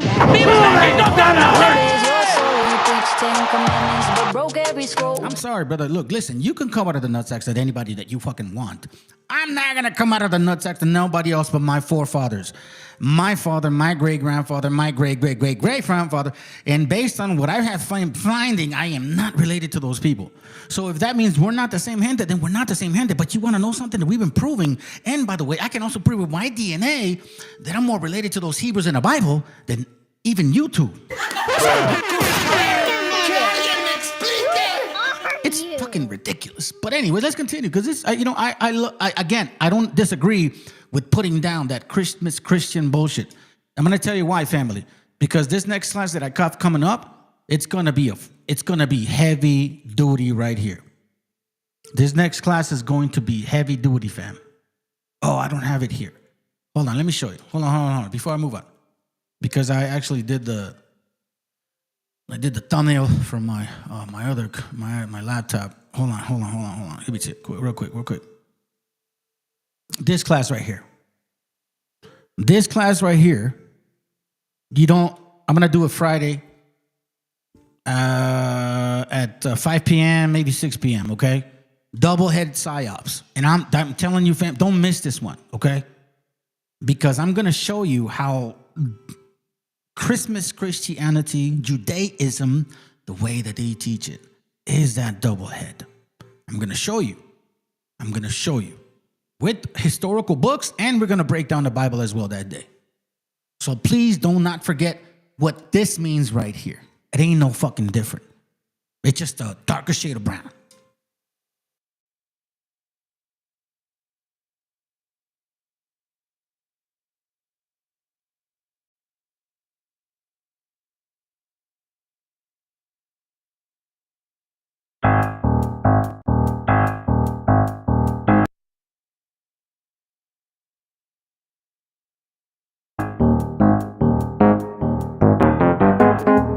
Come on, man. All right. So we right here in the Museum of Mexican History in Monterrey, Mexico. I want you to look right behind me. We got Montezuma, the king of the Aztecs. Let's see what he look like. Come on, man. Zoom in on his face. Now you got that camera, man. You got it. That's a black man, straight up black man. All right. So hey, you Northern Kingdom brothers, we were black. We had the woolly hair, all right? So Judah, don't get mad, man. Is Ramos High Christ. Listen, we out here with my brother Santiago. I want you to look in here. He got the cross, Caesar Borgia, got the salt, all right, that Santa Maria. So, our people out here repenting in Mexico. We're in Monterrey, Mexico. Our people taking heed to the word. We out here with the flyer. He let us break down the scriptures, who Esau was, what Christ looked like, what happened to us in slavery, what tribe. He understands his tribe now. Very humble man. He's 85 years old. He told us that he really appreciates us coming to his barbershop. And the crazy part is we didn't have him in the list. This wasn't the barbershop we were going to go to. But the Lord brought us this way. The soldier saw him. He asked me, hey, can we go over there and ask him? We asked him. He's very humble, and he let us in. And we've seen him. Now, for you guys that see the thumbs up, I'm not thumbing up this fucking camp here. Okay? I'm thumbing up the brother's channel. Now, in case you guys don't know, I actually did go through this camp. I studied with these people. So there's not much that they can really say to me that I don't really know about, fam. That's why they never mention my name. There's absolutely no BHI channel, no FBA channel, no WABO channel, no ABO channel. There's no channel that really even says nothing about my shit. Ever. Man, Fopi gave up like a long time ago. You know what I'm saying? And that was the easiest one to destroy. And they knew that. That's why they never stepped up to the game. But this right here, I understand their logic, their teaching. I really know their background. I know exactly how they study. So for me, dude, if I just had a chance to debate them, seriously, if I had the chance to debate them, as a national, like let's say me over there and them over there, bro, it'd be over, fam. It'd be over. That's why they don't mess with this channel, because there's too much information here. That FBA shit is crazy, bro. Like, it's totally crazy. And by the way, let me say hi to some people, because I've seen you guys here maybe once or twice. but some of y'all are posting and you're kind of newer. So let me say what's up to you. So don't think I'm leaving you out. Queen Mo Savvy, good to have you.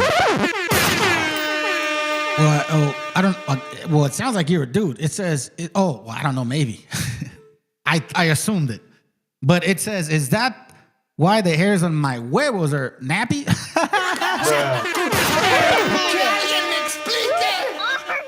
Do you know what's so funny, bro? I'll bet you that that's what he thought. I'll bet you that that's what he thought. Somebody told him that. That night he took a shower and he saw my kids call them tenders, and he saw his tenders down there. And he says, you know what? You're probably right, Holmes. My hair is just like theirs. Man, that is just wrong, bro. We should not be thinking that low, bro. There has to be a standard of of requirements of being human, man. It's like the sister said, dang, hold on. It's funny. Oh, this is too crazy and shit. This is too crazy. Hold on, let me see. Hey, what up, bro? I haven't seen you here in a bit. That is good. Said, we are called river crossers in most negative way with words. If I get yeah, you're right. No, but that's, that's technically our fault, man. Because again, we allowed our standards to get less and less and less and less. Let's see. Yahweh Bahashim Yahushai. Good to have you here, bro. That FBA shit is crazy. Fuck yeah, it's crazy.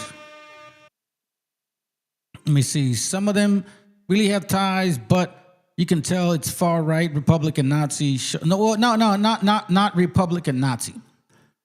It's Khazar funded. That's why the class that I'm showing on Friday is going to actually connect that. I'm glad you said that because they're really funding this whole hatred towards our people. They are the ones funding it. Look, I'll show you, bro. A lot of our gente don't realize, man, that they're not attacking nobody else but our gente. They're bombing those Palestinians over there for a purpose. They're bombing those Palestinians over there to show us what's going to happen over here. And I know when I tell gente, nah, that's not true.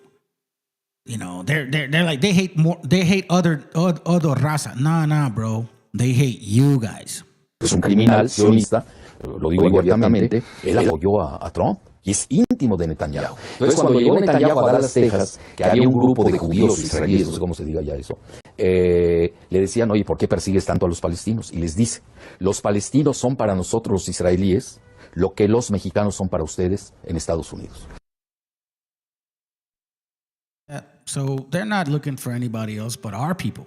And this right here is psyops as a motherfucker right here. This is a psyops ass. Hey, listen, you know what? The first Jesus that showed up, maybe that didn't work. The Virgin Mary that Sumaraka gave you, maybe that didn't work. Maybe we'll just give you a dark-skinned one. That'll probably make a little bit more sense. Would that just be a little bit better? And then they created history supposedly saying that we struggled with other people. But then when we look back at our history and we look at it wait a minute, hold on a second. We haven't been struggling with you guys the same way. That's not true. Now, I understand maybe y'all have struggled, but not the same way. Hold on a second. Mama, I don't remember. Not the same way, for sure, without a doubt. Not the same way.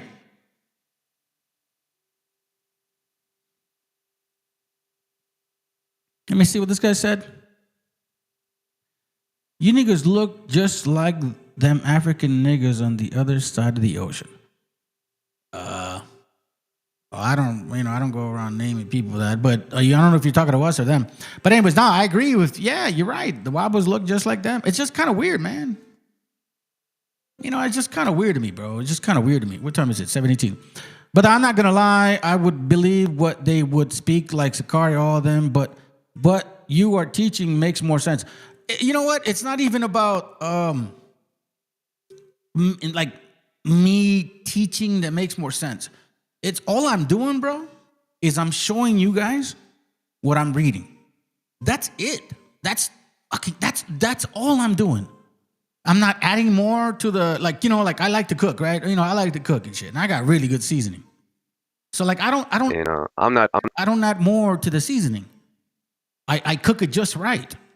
You get what I'm saying? Like, I show it to you the way it's supposed to be presented, with no, like, extra sauce, Yeah, or extra flavor, or like lying. We don't have to lie. That's the thing, family. Like, we totally do not have to lie. And I truly believe, and I was showing this book earlier in the class, but I truly believe that they hate y'all and they want this because of this shit right here. A Study in the Hebrew and Indian Language by Thomas Brookbank. Now, I know some of you Rasa barely don't agree with this, but you know what, dude? You have to start looking at your history, and all you got to do is just read, bro. And listen, you don't have to believe me 100%, but I'm gonna say this to you: I'd rather be God's favorite son than God's not favorite son. In this book, it talks about the similarities between the Hebrew and the Indian language. So, like, for example, the word, like this word right here. Hold on, my computer's acting funny, fam. I think it's more of like, I kind of know what's going on. Hold on, let me close this fucking window over here, because that shit is pissing me off, bro. Maybe that's the devil on the side. All right, so check this out. Like, Indian, it says karuk in Indian speech means up. Yuruk pe sik or po lik. Hebrew pe po karuk. Karuk. Pe po karuk. Karuk. Right? You guys can download the book. I show you sources. I don't hide shit from you. It says here Cholultek, right? And in Hebrew is Choli, Shalash. Indian, Shalkash. In Hebrew, Shali or Shal. Indian, Yucatan, Yucatan. That's, a matter of fact, the name of one of the brothers of Shem, or descendants of Shem. You understand that? Yucatan or Yucatan. Yucatan. Okay? Ba'alam means Lord. Now, the way that they explain it, they're like, no, it means something else. But then eventually they say that it's basically like a god. So that's why they have Ba'alam Kitse, Ba'alam Agab, Aki al-Balam, and then Ba'alam Akab as well. I showed you guys another book that references that information. See, Ba'alam means supposedly something else, but then here at the bottom, it talks about that it's, it's like a god. The word Teshuke or Mushshani, Teshuka or Shana, Katun, Katan, Katon. See this? Sap Bay, Sakal Bay, Shaka, Shakili, Shak or Sha'ak, Shakak, Heleminwis. Olam in Hebrew is age everlasting. I don't know, whatever. And it says Maya in Indian, Mayim. Bali, Balo, like literally you can go through this book and you can actually you yourself can go through this and determine it. I'm not here to convince you. I'm just here to show you. And that's why people don't show up to this channel and try to convince me or debunk me, because they know they cannot fuck with me. I don't have a weak spirit. I know who I am. Y'all should have destroyed me like 8 years ago. You should have came to this channel in 2022 and embarrassed me when I really didn't know this much. But you thought he's a joke. He's nobody. He ain't gonna teach nothing. That's what you said. You BHS told me that. You said, yeah, your channel's stupid. You don't know what you're talking about. Nah, no one's gonna believe you. You're right. Maybe that was the case. But now, how come you guys don't actually prove me wrong? You see, our people have been missing this information for so long. For so long. That I just wonder why if we really are not that dangerous, why take it away from us? You know what I'm saying?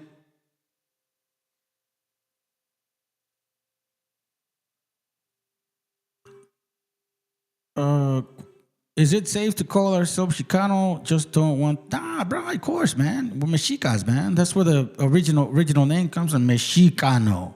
Mexicano. You just wanted to trim it, bro. That's it. We ain't no different. Mexicanos, Chicano, we're all the same. Meshi meaning anointed. MESHIACHA. Like this. Watch this. Like, watch this. MESHIACHA. MESHIACHA. That means anointed.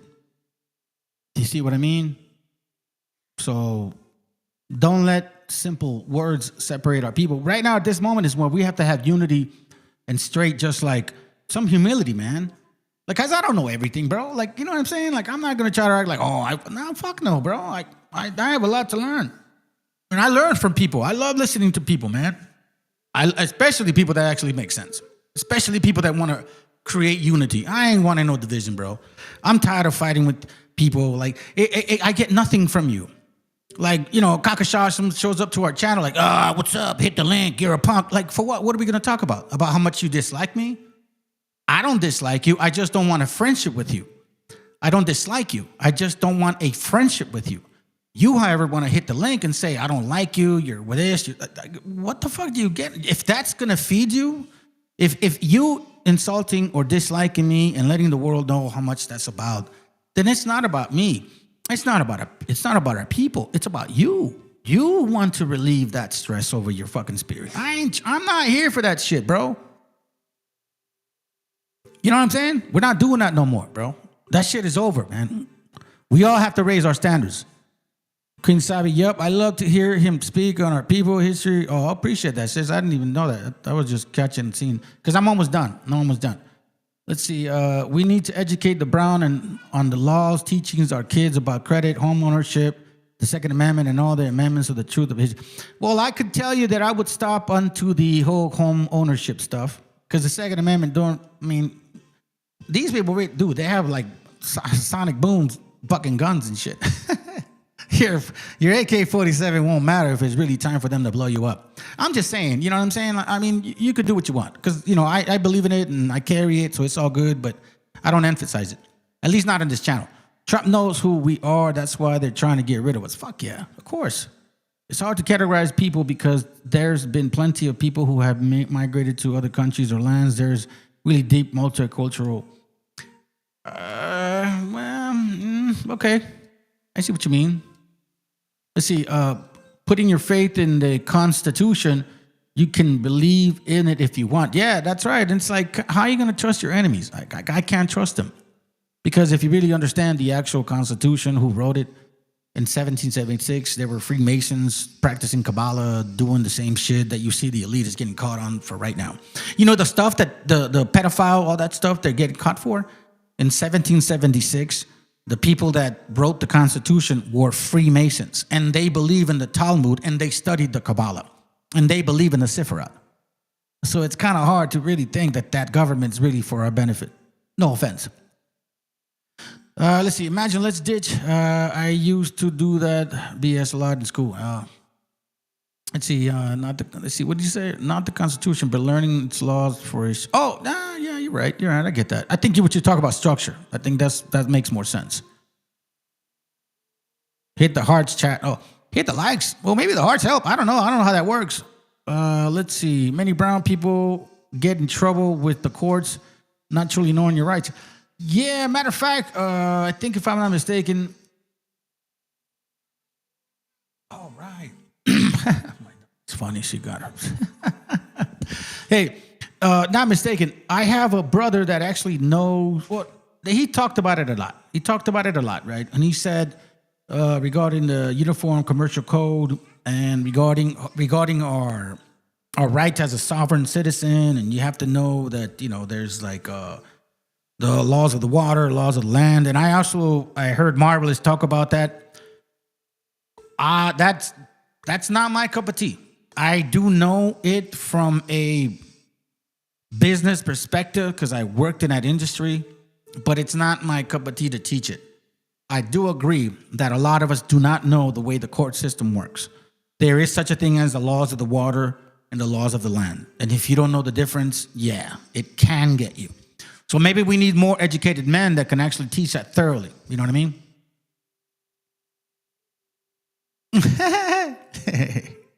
No, that's funny. So let's see. So there has to be a connection within the linguistics and the indigenous people like other people. Yeah, of course. That's why I believe in the migration. I think humanity just migrates. It's not uncommon for people not to migrate. It's just a common thing. We migrate. People migrate no matter what.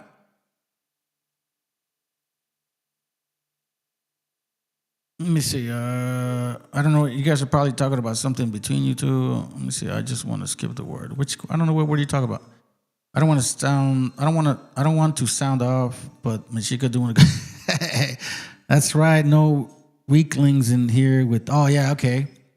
Let's see. I'm hitting the party hats. Oh yeah. You should. Okay. Let's see. Ordo out of chaos. Ordo out of chaos. They want our people dumb as rocks. You know, it's interesting you say that about chaos, because if you actually understand the way that Edom or Esau or who they are, you have to look at their deity. Their deity is called Odin, sometimes Wooden or Wutan, which is sometimes known as Gat, Geat, or Gaatur, Gautr. The R is not in front of a T, it's after it. Or better known as Kos, Kos, or if you find it on, Google, just type in Kos, Qos. That's Kos or Kaus, the deity of the Edomites. So when you say they work out of chaos, it's like the book Propaganda from Bernays. He talks about organized chaos. So it's the way that Esau functions. They cause chaos. Well, they study. It's funny, man. They're fucking devilish. They study chaos and learn how to control it. It's really weird shit. Let's see. Blacks believe they're a special race and are chosen God. They believe they're superior. Yeah, well, the Bible doesn't say that. Take it. It doesn't say that. It contradicts everything they're talking about. Deuteronomy 4:38 even says it and emphasizes it. It says here, to drive out nations before thee greater than thee and mightier than thou art. To drive out nations from before thee greater and mightier than thou art. If they believe there was a superior race, then that's not who they're talking about. The Most High didn't pick Israelites because they were superior. He picked them because he felt sorry for them. I mean, I don't understand that. What? They say that the only reason Mexican girls mess with them is because Mexicans have little peepees. I see what you're about. See, I was kind of cautious about you. Matter of fact, you can do a simple Google and they'll tell you exactly how they measured men all around the country, and Mexico doesn't have little wieners. But now I know where you're writing with your spirit. I was waiting for you to do that. It's only a matter of time. I don't know, man. I don't know. Listen, at this point, I'm going to kind of like pause the reading because let's see what occurs at this moment. I mean, why would you even fucking ask me that question? You know what I'm saying? Like, where the hell is your mind at? Why would you even fucking bring that shit up? Like, for real? Are we watching some porn shit, measuring people's wieners and shit?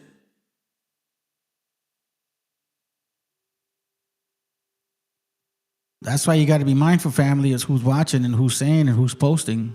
Redemption, what nationality are you?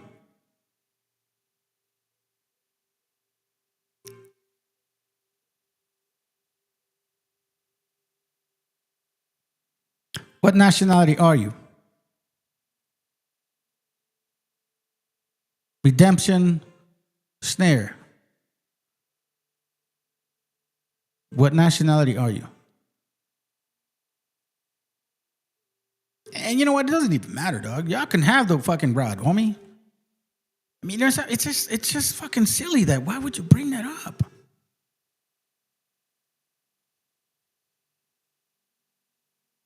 I don't understand that.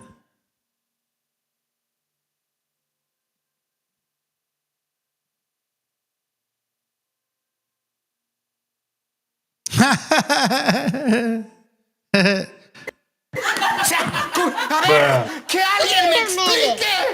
It's funny, bro. Are you?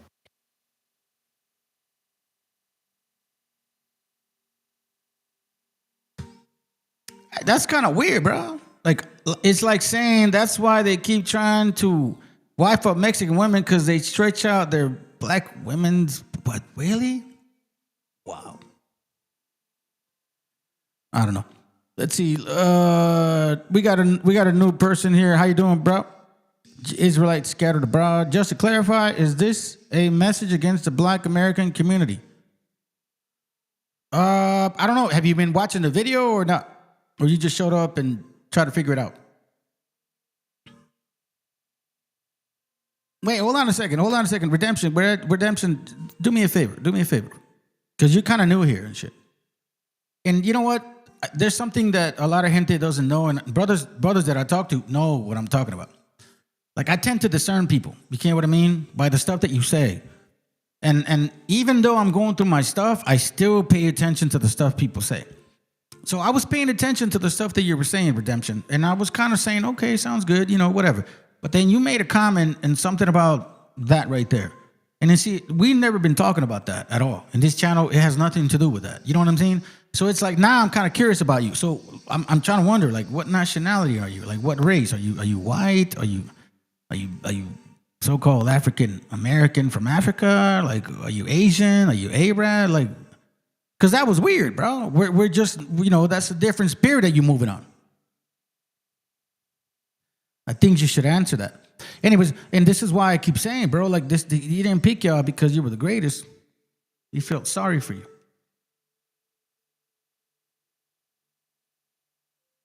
So anyways, it's 7:36, fam. I'm gonna be done. Let me finish it with this. The brother had said that. I don't know, but you know what? I thought it was interesting.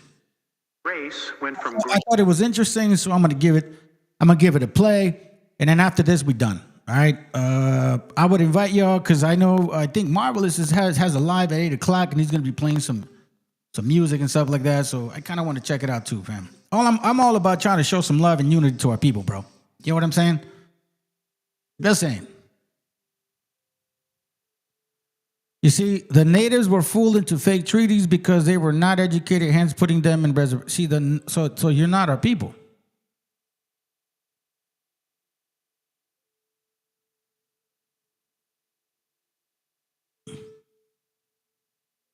It's kind of weird, man. You guys are easily noticeable. Nah, I don't even think he's not a native, brother. He's not our people, dog. He's not our people and shit. You could tell with the way they talk. Scatter's still confused. I'm trying to figure it out. I just came to the video and saw jokes being made against Black Americans. You mean the Negro conquistadors that came with a white man since 1492? That one? I see. You believe in the 12-tribe chart, right? You believe in that shit. Like Judah, Benjamin, and Ephraim, and, everybody else, and then the donkeys on the bottom. That's what you believe in. Yeah, we thoroughly debunked that shit a long time ago, and nobody seems to debunk me on that. So, yeah. If somebody made a joke about them, it's because we don't believe that there are people at all. And I made that very clear. And it's kind of hard to, believe everybody else's shit because I'm still waiting for somebody to debunk me on it. And they haven't. That's the sad part. Because they sure as hell teach that shit around all the camps and all the rooms, but they don't ever actually say, hey, you know what? You're my brother and you're wrong and I'm gonna correct you. No, not at all. Not at all. They reference shit that I say, but they never actually say shit to me. So just saying. What up, Sis? Good to have you here. Hold on. A ver, que alguien me explique. See, so here we go. See, I told you, family, it's just a matter of time. Look, Europeans only were able to conquer because they knew natives knew nothing about these treaties. Bro, shut the fuck up, man. Matter of fact, look, listen, Redemption. you really are embarrassing yourself because everybody sees your passive aggressive nature. You came in here being all cool and shit, and all of a sudden you kind of like give yourself up. Well, then stop talking like that because it doesn't sound like it. Hey, listen, you can call yourself a Navajo, but you can still be a fucking $5 Indian. Let's go, fam. I'm trying to finish and trying to catch the next lives that are coming up. I would invite you guys to catch them too, man. Just show up, say what's up, and show love to the family, man. To red, to yellow, to black, to white. Let's run this again. Your skin, your race, skin color went from green to red. It's the Native Americans, the Egyptians, and the Mayans. To yellow, which are your Asians. To black, which are African and Afro-Americans. To white. Your white races were then considered to be genetically the weakest. In your linear time of third density measurement of 439,231 rotations ago, war on a grave scale occurred in your solar system.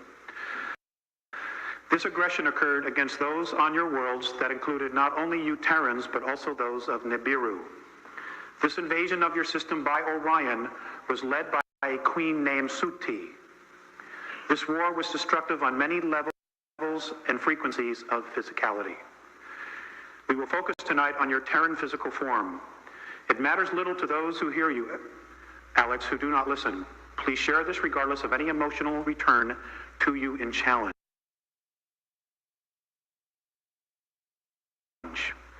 When your science truly removes their bigotry, they will discover of the wisdom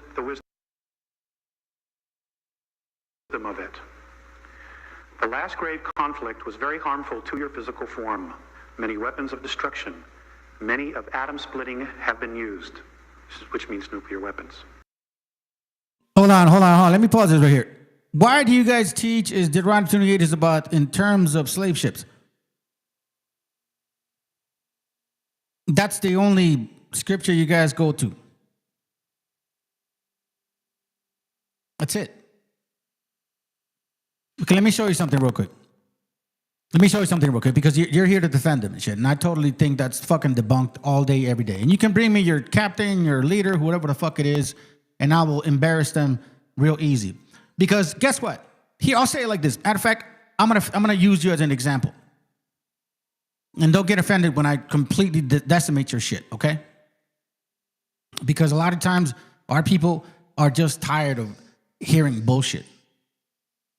You guys run to Deuteronomy 28:68 and says, the Lord shall bring thee into Egypt again with ships. Then you go to Exodus to prove that Egypt is the land of bondage. Okay? By the way, whereof I spake unto thee, and thou shalt see it no more again, and there thou shalt be sold unto your enemies for bondmen and bondwomen, and no man shall buy you. Okay, sounds good. Yeah, supposedly the movie showed you guys were on slave ships. On slave ships, as slaves since 1619. A total fucking lie, by the way, but just let me just remind you. So now let's go to Deuteronomy 28:27. But whenever I say this to y'all, then all of a sudden, you say, nah, that didn't happen in this slavery. Deuteronomy 28:27. The Lord will smite thee with the botch of Egypt, and with the emeralds, and with the scab, and with the itch whereof thou cannot be healed. When did that happen to Africans here? When did black people get smallpox here in the Americas? I know ours was ships around the world from so-called America. I just want to know how you break it down. Nah, we didn't go on no ships around America. At all. Whatsoever. Zero. Matter of fact, this is the only and the first channel that actually taught since 2022 that we migrated a completely different way. And I have documentation and books and even biblical references to cover it. So, but hold on, before you ignore me though, man, because like, yeah, you said the ships and shit. Okay, so when did Africans from Africa who came here on slavery get smallpox and die and decimated themselves here with us. You know what I'm saying? I'm just trying to wonder and shit. Oh, that's gonna hurt!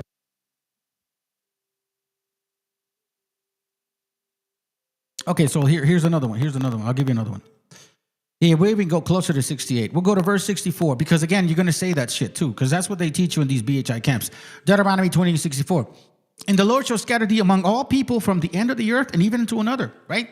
That's, you see, we black folks were taken everywhere, blah, blah, blah. Sounds good. But hold on a second. Y'all say you ruled Europe for 700 fucking years. That means you knew their language and you knew their customs and you knew their religion. So now here we go.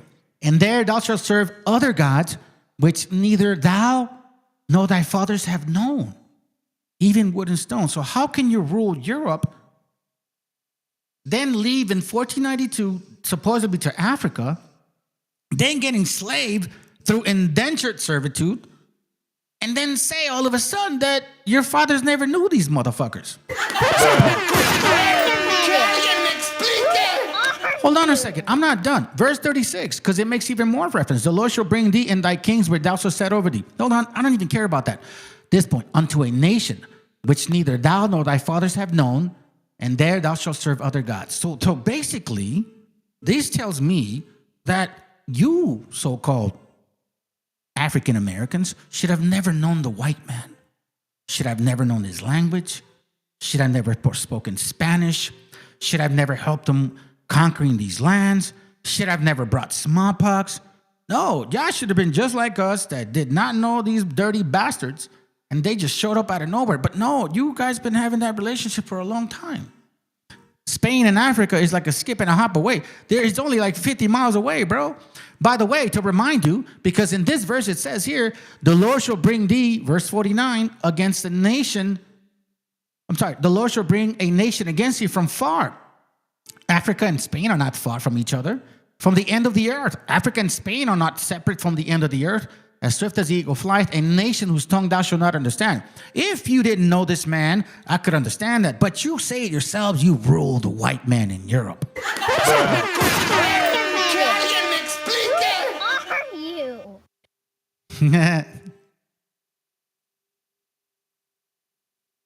See? You can't say that. Some tribes went through Deuteronomy 28 different than others. No, you can't fucking say that because you even go, your camps go to Daniel. Yeah, no, see, you can't do that. No, fuck no. You're not going to get away with that bullshit here in this fucking channel here. Because your camps go and say this shit right here. Yea, Daniel 9:11. Yea, all Israel has transgressed thy law, even by departing, that they might not obey thy voice. Therefore, the curse is poured upon us, and the oath that is written in the law of Moses, the servant of God, because we have sinned against him. And he hath confirmed his words, which he spoke against us and against our judges that judge us by bringing upon us a great evil. For under the whole heaven had not been done as it had been done on Jerusalem. You use this verse and say, we had the worst in slavery. You want to say that supposedly like, oh no, we all went through different times, different fucking slaveries, different curses. Now fuck though. If you're saying this is the worst slavery and you go to Daniel 9, 10, 11, and 12 to say that this justifies the worst slavery because you say that the fourth beast, which is this Babylon, took all of those curses and put them all into one. Now all of a sudden it says, nah, hell no, bro. Nah, you see some black folks didn't really fucking get, smallpox. They got smallpox. When the fuck did they get smallpox? They didn't get smallpox in 70 AD, bro. There's no fucking history that says in 70 AD the Israelites died of smallpox. Please show me. I'm waiting right now. Hold on a second.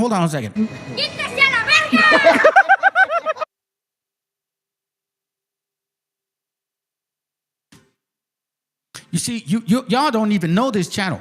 Somebody sent you here and thought, this is just a random fucking guy that don't know his shit. Listen, kids, I will educate you on your own milk words.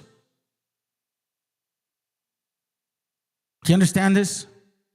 You're not dealing with your General Yohana has been to my channel. He knows who the fuck I am.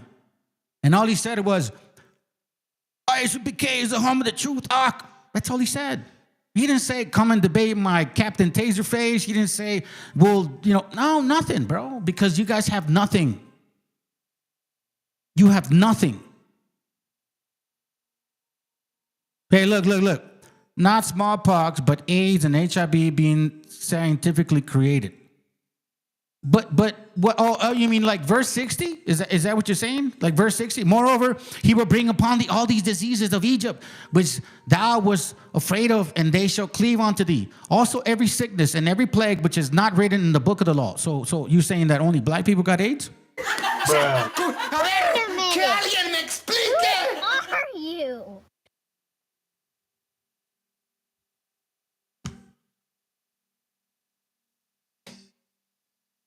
I don't get it. Here, I'll give you one more. I'll give you one more. Okay? Very simple. Verse 42, all the trees and fruits of thy land, the locust shall consume. Are you saying this is your land? The stranger that is within thee shall get above thee very high, and thou shalt come down very low. Are you saying that they came and did that? Did you not see the actual video or the page earlier? Did you not actually notice that page? You were not paying attention, were you? See, that's the thing about you people, bro. You guys don't pay attention. Look at that right there. Just read that for a moment. You see what I told you, family? You see what I say? I'm telling you, if you guys stick around, you will learn about discernment. I knew he was going to be doing this, redemption. I knew it, fam. That's why I got with him real quick. And look, I exposed his ass. And now he's like, you guys are Spaniards. I'm telling you, bro, y'all can't lie to me, bro. Matter of fact, I'm going to do this because we got to go. I got to go. But you know what, dude? If you guys feel froggy, let's do it, bro. Let's do it for let's say, I'll give you guys 30 minutes, man. 30 minutes. Because I do want to see Marvelous is live and shit. I want to listen to the music. I had a good day today, bro. I did a successful thing for my business, bro. So I'll hang out for a bit. So come on. Here you go. Defend your people. Let's go through the scriptures.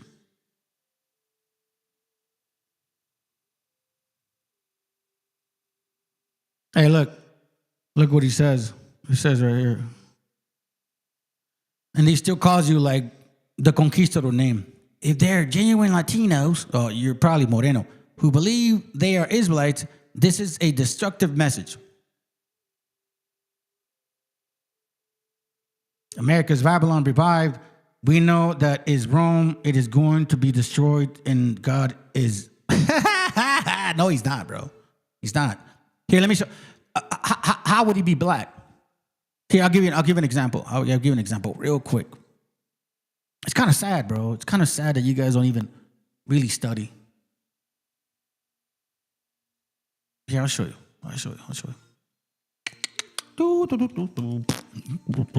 It's very easy, man. This shit is easy for me, bro.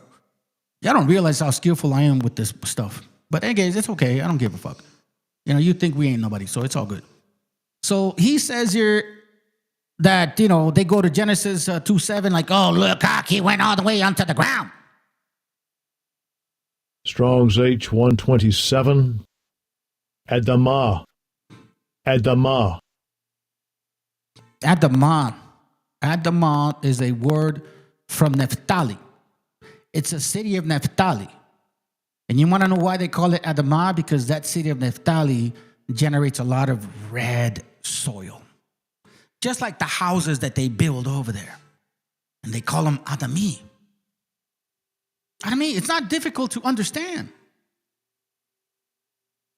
Just like this. Strong's H119. Adam. Que alguien me explique. Who are you?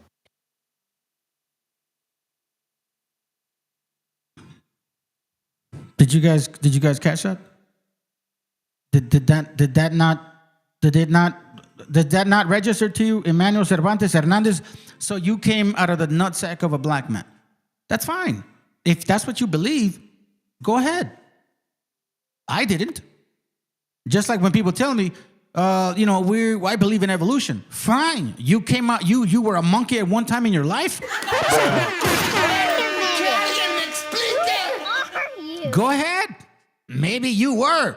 I'm not. I never was.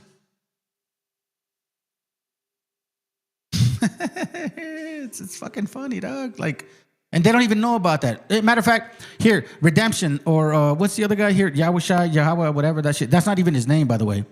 And it's not Yahweh, nor is it Yahweh. You're fucked up in the head. When have you heard of black folks eating grasshoppers here in the Americas?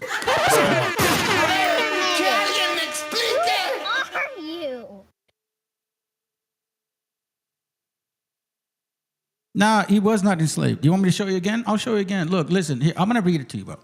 Because apparently, I don't think you read. I don't think you guys read, man. Like, so for real? Am I the only one that fucking reads? It can't be possible. Can't be possible, bro. Look at this. It says here, if not all of the first explorers and conquerors of New Spain were European, it is equally important and surprising to many of us to note that not all of the first Africans who you're trying to defend, who I think you are, because that's what you are. You're probably more likely a West African Canaanite who wants to be a Hebrew, because you're not listening. You're not even, you don't have no humility. You come here thinking you're Israelite abroad and shit, trying to teach us some shit. Now, fuck no. Listen to this history.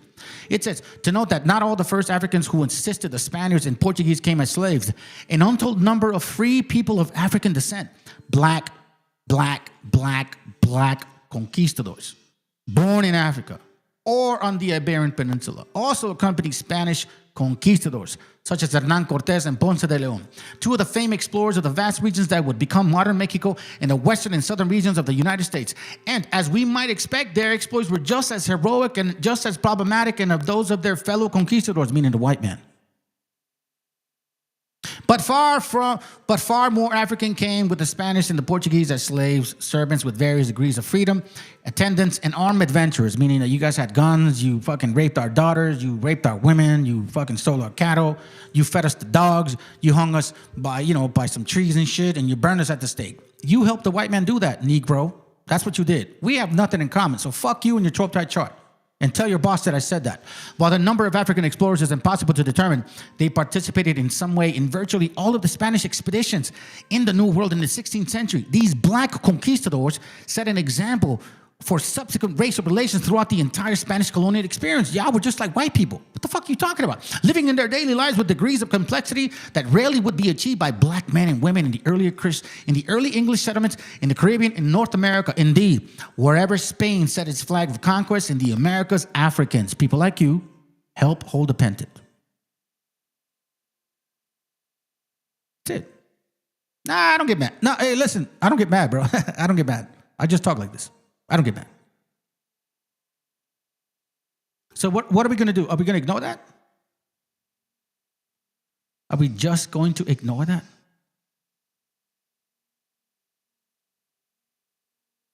No. You're not listening. Hawashai is not the way it's pronounced. It's Yoshea. It's Yoshea. Or like, let's say, for example, Hosea, right? That. And all it means technically, in case you don't want to know. You won't even believe it. So why should I even educate your ass? Let's see. What color is the Hebrew terracotta head? See, there you go. You see that?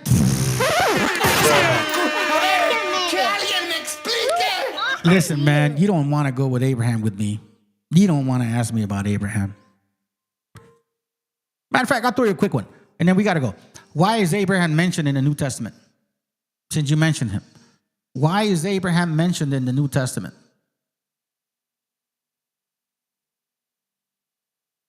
You won't be able to answer that. They want lies, sis.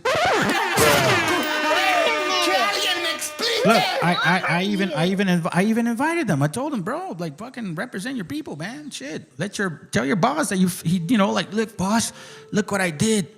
I hit the link, Ak. They won't do it. They will not do it. They cannot do it. because they can't justify this shit. Y'all participated in everything the Spaniards did. That doesn't make any sense. I asked you, why is he mentioned in the New Testament? Which even that shit is flawed. And Abraham is what? He's not African. So what the fuck are you talking about? He's from the Ur of the Chaldees. Let me show you real quick before we go. Matter of fact, that's the last thing I'm going to share, and then I'm going to play a couple songs and I'm out, because I actually want to catch a homies live and shit, man. We're trying to build some family here, bro. Seriously. Trying to build some family here. Plus, I kind of like listening to music. So, yeah, I love music. Like I told you, man, I used to sing and shit when I was little. I don't do it no more. It says here, Judith 5:6, these people are descendants of the Chaldeans, and they sojourned heretofore in Mesopotamia, because they would not follow the gods of their fathers, which were in the land of Chaldea. That's not Africa. For they left the way of their ancestors and worshiped the God of heaven, the God whom they knew. So they cast them out from the face of their gods, and they fled into Mesopotamia and sojourned there many days. Before they went to Canaan, they stopped in Mesopotamia after they left the Ur of the Chaldees. These are Chaldeans from the Ur of the Chaldees.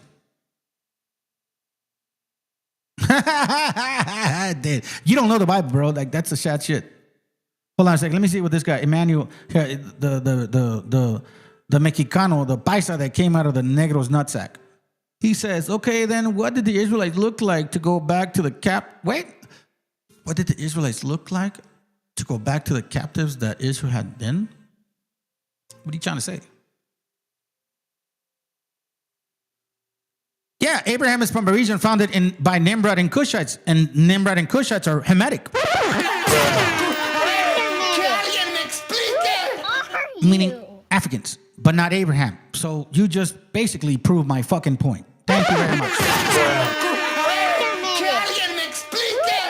Listen, man, if you really want to debate this shit, bro, we can make it another day where you can actually jump in the live and we can, break it down. I won't be aggressive with you, none of that stuff. It's 801.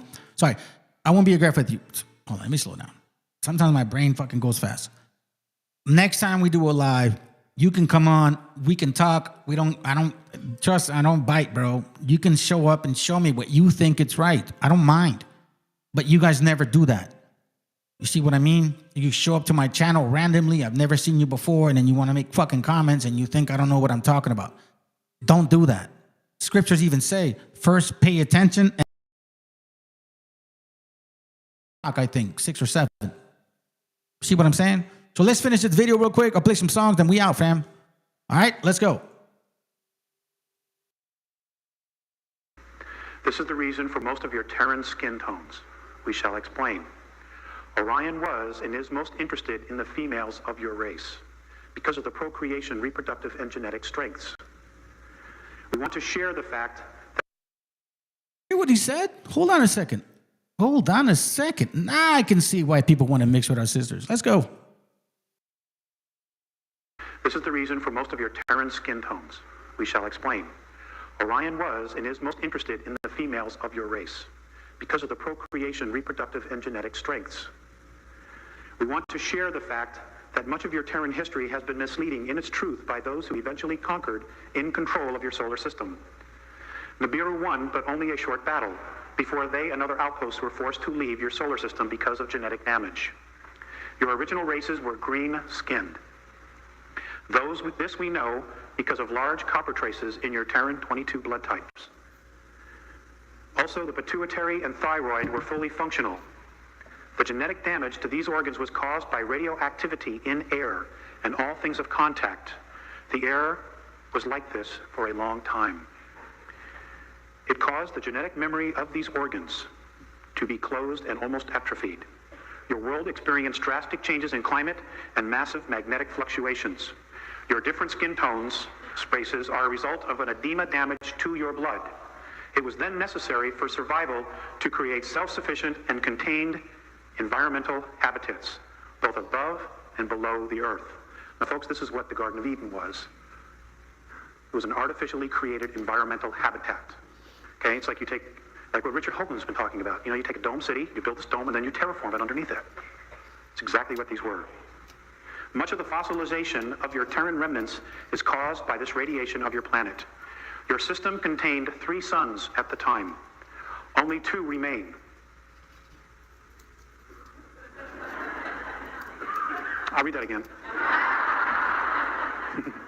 Your system contained 3 suns at the time. Only 2 remain. Your physicality, in its original form, contained a great balance of zinc, copper, magnesium, and iron. Your true blood color was green, like your chlorophyll. Some, we have discovered, even had a gold tint in it. As such, your physicality could survive in a high carbon dioxide atmosphere. Because of this skin color green, the only stars in your system that affected your physical form were in the color spectrum of orange, red, blue, and green. Many of your Terran races were stranded on the surface. The genetic changes were the result of radiation damage. Your race went from green to red to yellow to black to white.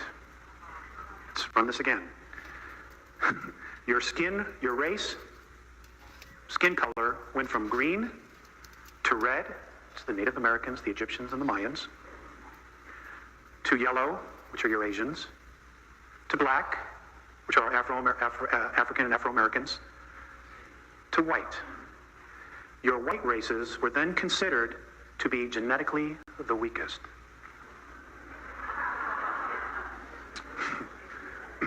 Puts a whole new light on prejudices, doesn't it? As such, the survivors and descendants of the war were genetically altered and became white through edema.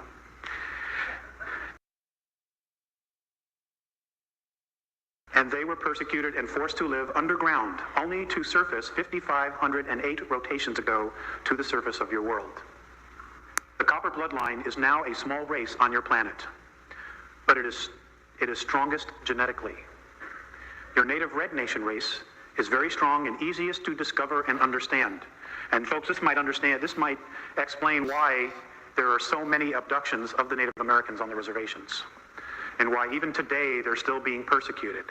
You know, because if you're a coward, you suppress the strongest. The red is the closest to your original form among you. Your physicality had a natural defense to positive and negative frequencies due to the copper mineral in your blood. This lack of copper in your blood now has caused a partial loss of brain capacity and nervous system. Remember, your DNA contains cellular memory. It is possible to unlock this memory with the use of minerals such as copper. Your blood systems adapted to iron because of copper depletion due to radiation. You know what's so funny about what he said? Here he's like, all the sons of Noah had a melanin. And then this guy over here, this fucking idiot over here, because Emmanuel, the cuck, the Negro cuck, because he thinks he came out of the Negro nutsack. Let me show you something, dumbass. This is what you guys don't understand about history. Who is that right there? You know what those guys are called? Voladores, right? You see that? Like, that's old school shit, right? That's us right there. Now, you ever wonder where the fuck that came from, or who else does that? The Dakota natives do that. In case you didn't know that. Do you ever wonder who else does that shit? Like, who else does that? You know, like this stuff right here? Like, who else does this? Raza does this in this land. But who else does this shit? And then you're like, oh, Egyptians. No, fuck no. No. Not at all. Let me show you who does this too. You see, there's people in India that actually do this.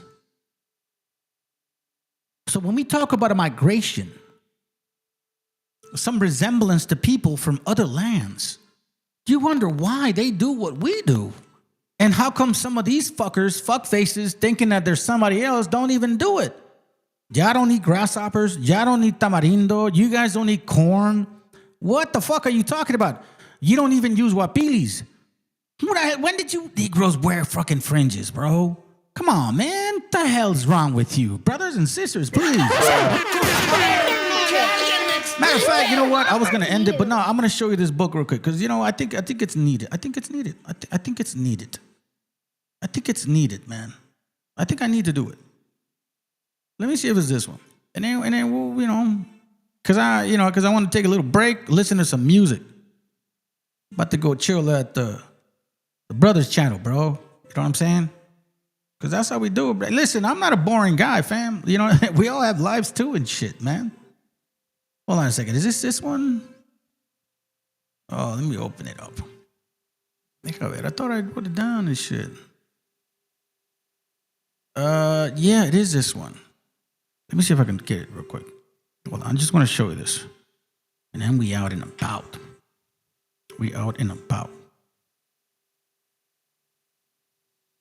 Mm-hmm. Can't believe it, man. You guys can't even defend your shit. That's the sad part. All right, so we're going to go to page... we're going to go to just page 11. Page 11. We're going to go to page 11. We're going to debunk some funk real quick, and then we out of here. This is from a book called... Hold on, family. Oh, shit. Come on, stop it. This book called The City of the Sacred Well. All right, so now we're going to go here. We're going to go to page 11. This is for you wobbles, you fuck faces, you dumbass bastards, you BHIs that are supporting this wobble bullshit. Because by you pushing that wobble bullshit, by you pushing that BHI bullshit, you're pushing that wobble bullshit. You're saying that the first people that were here were originally black. That's what you're saying. You know what I'm talking about, bro? So it's like, come on now, bro. Let's go, bro. It says here, hold on a second. What page is it? 11. It says, not uncommonly, the Mayas are handsome with regular, delicate features. Some of the young women are very beautiful, even judged by Northern American standards. They are mature at 12 years old of age, and like the women of so many races of the tropics, they wither or grow fat at a comparatively early age. The color of the skin is about that of a good summer coat of tan, though possibly a bit more reddish in hue. Dress the average Maya in our mod and put him on any street in our country, and he would pass without comment. On closer inspection, he might be said to be of a foreign ancestry, but certainly he would not be mistaken for a West African like the Israelites scattered abroad.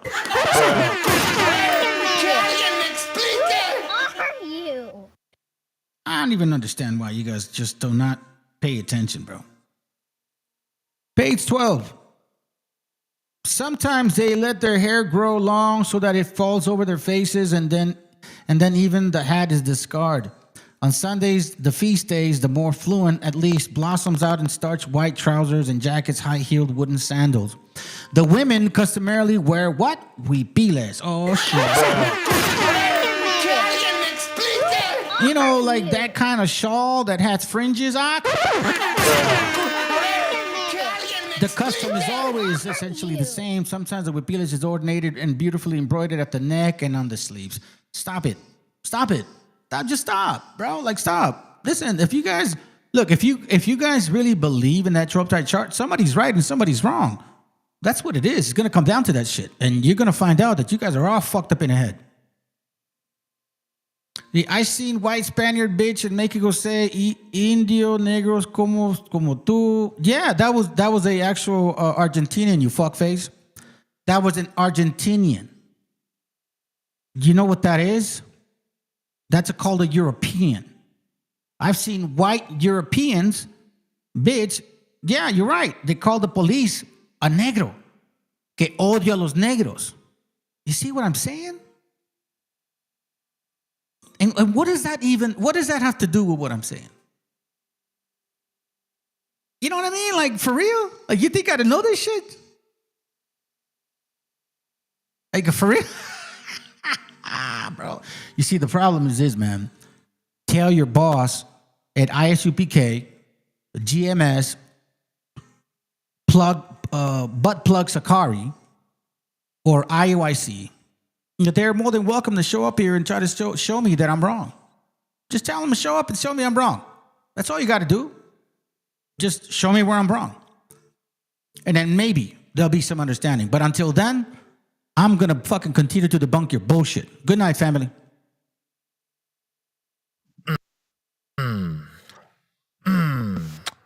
Yeah. King.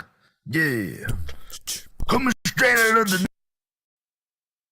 Nile. I'ma tell you about a great big liar. Yeah, but Egyptians was not white. Them college niggas ain't right. Built the pyramid. Look at them lips. Look at them hips. That booty so round. You know that girl be brown. So you mean that we was like, whoa? We was kings and shit. Boy, you know that it is true. We was kings and shit. Nigga, what you gonna do? Ramses was black. Tutankhamun was black. Y'all know Cleo was black. Who made it into space?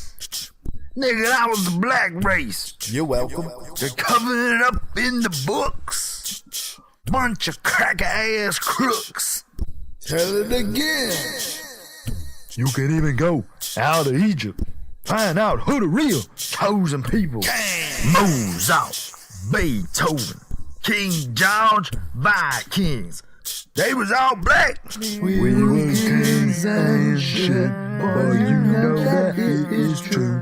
We was kings and shit. Nigga, what you gonna do? So what you saying is like, but what you all is talking about is, do you mean that we was like, what? Her sisters, blood ran through us, the whole and battle, oppressing all yours. Just remember this one little thing. We was kings and shit, but you know that it is true. We was kings and shit. Nigga, what you gonna do? I don't even know what I'm saying no more, dude. Shit.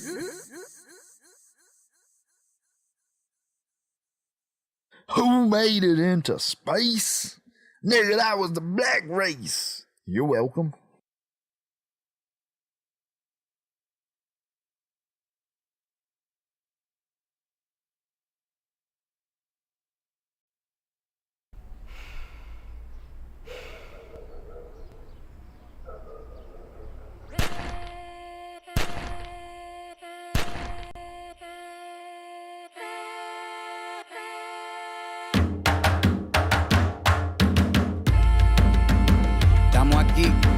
Oye, que estamos aquí. Mírame, estamos aquí. Desde hace rato, cuando ustedes llegaron, ya estaban las huellas de nuestros zapatos. Se robaron hasta la comida de gato y todavía se están lamiendo el plato. Bien encabronados con estos ingratos. Hoy le doy duro a los tambores hasta que me acusen de maltrato. Si no entiendes el dato, pues te lo tiro en cumbia, bossa nova, tango o vallenato. A los calaboy y bambú, bien frontú, con sangre caliente como Timbuktu. Estamos dentro del menú. Tupac se llama Tupac por Tupac Amaru del Perú. América no es solo USA, papá. Esto es desde Tierra del Fuego hasta Canadá. Hay que ser bien bruto, bien hueco. Es como decir que África es solo Marruecos. Estos canallas se les olvidó que el calendario que usan se lo inventaron los mayas con la Valdivia precolombina. Desde hace tiempo, este continente camina, pero ni con toda la marina pueden sacar de la vitrina la peste campesina. Esto va para el capataz de la empresa. El machete no es solo para cortar caña, también es para cortar cabeza. Aquí estamos, siempre estamos, no nos fuimos, no nos vamos. Aquí estamos pa' que te recuerdes. Si quieres mi machete te muerde. Aquí estamos, siempre estamos, no nos fuimos, no nos vamos. Aquí estamos pa' que te recuerdes. Si quieres mi machete te muerde. Si quieres mi machete te muerde. Si quieres mi machete te muerde. Si quieres mi machete te muerde. Te muerde, te muerde. Los paramilitares, las guerrillas, los hijos del conflicto, las pandillas, las listas negras, los falsos positivos, los periodistas asesinados, los desaparecidos, los narcogobiernos, todos los que robaron, los que se manifiestan y los que se olvidaron, las persecuciones, los golpes de estado, el país en quiebra, los exiliados, el peso devaluado, el tráfico de droga, los carteles, las invasiones, los emigrantes sin papeles, 5 presidentes en 11 días, disparo a quemarropa por parte de la policía, más de 100 años de tortura, la nova trova cantando en plena dictadura, somos la sangre que sopla la presión atmosférica, Gambino mi hermano, esto sí es América.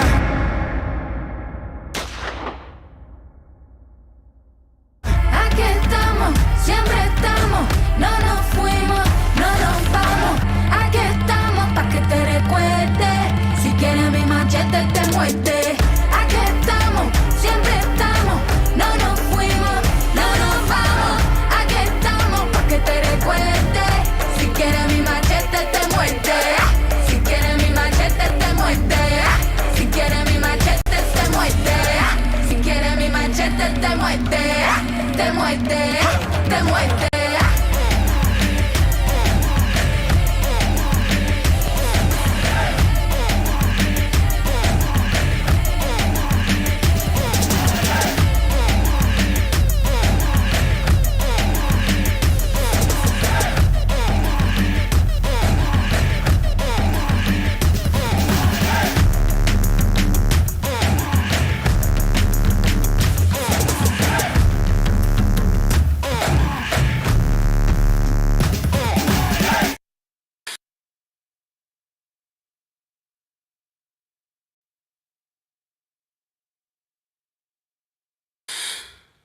Antes del nombre América, antes del hierro y la cruz, había pueblos que hablaban con la tierra y con la luz. No era un mundo vacío, era ciencia y corazón. La historia empezó aquí mismo, aunque el invasor no pida perdón.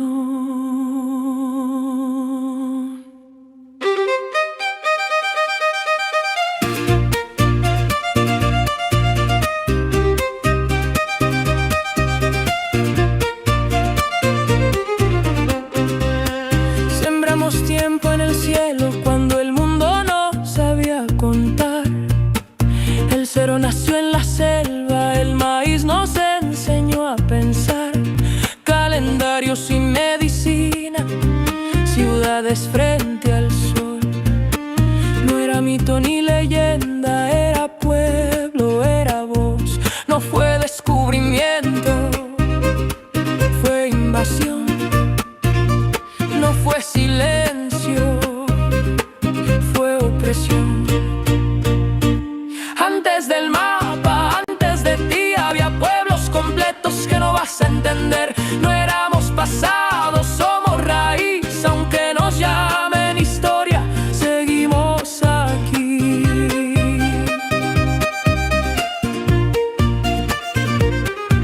Desde el barro del origen hasta el jaguar ancestral, desde la selva profunda hasta el águila solar, ciudades que eran mundos cuando Europa se partió, capitales que flotaban mientras el viejo mundo ardió. En la montaña aprendimos a vivir sin dominar, sin rueda y sin bestias, pero sabiendo gobernar. Caminos y comunidad, trabajo como misión. El poder no era conquista, era responsabilidad. No fue progreso, fue despojo. No fue fe, fue antojo. Antes del mapa, antes de ti, había pueblos completos que no vas a entender. No éramos pasados, somos raíz, aunque nos llamen historia.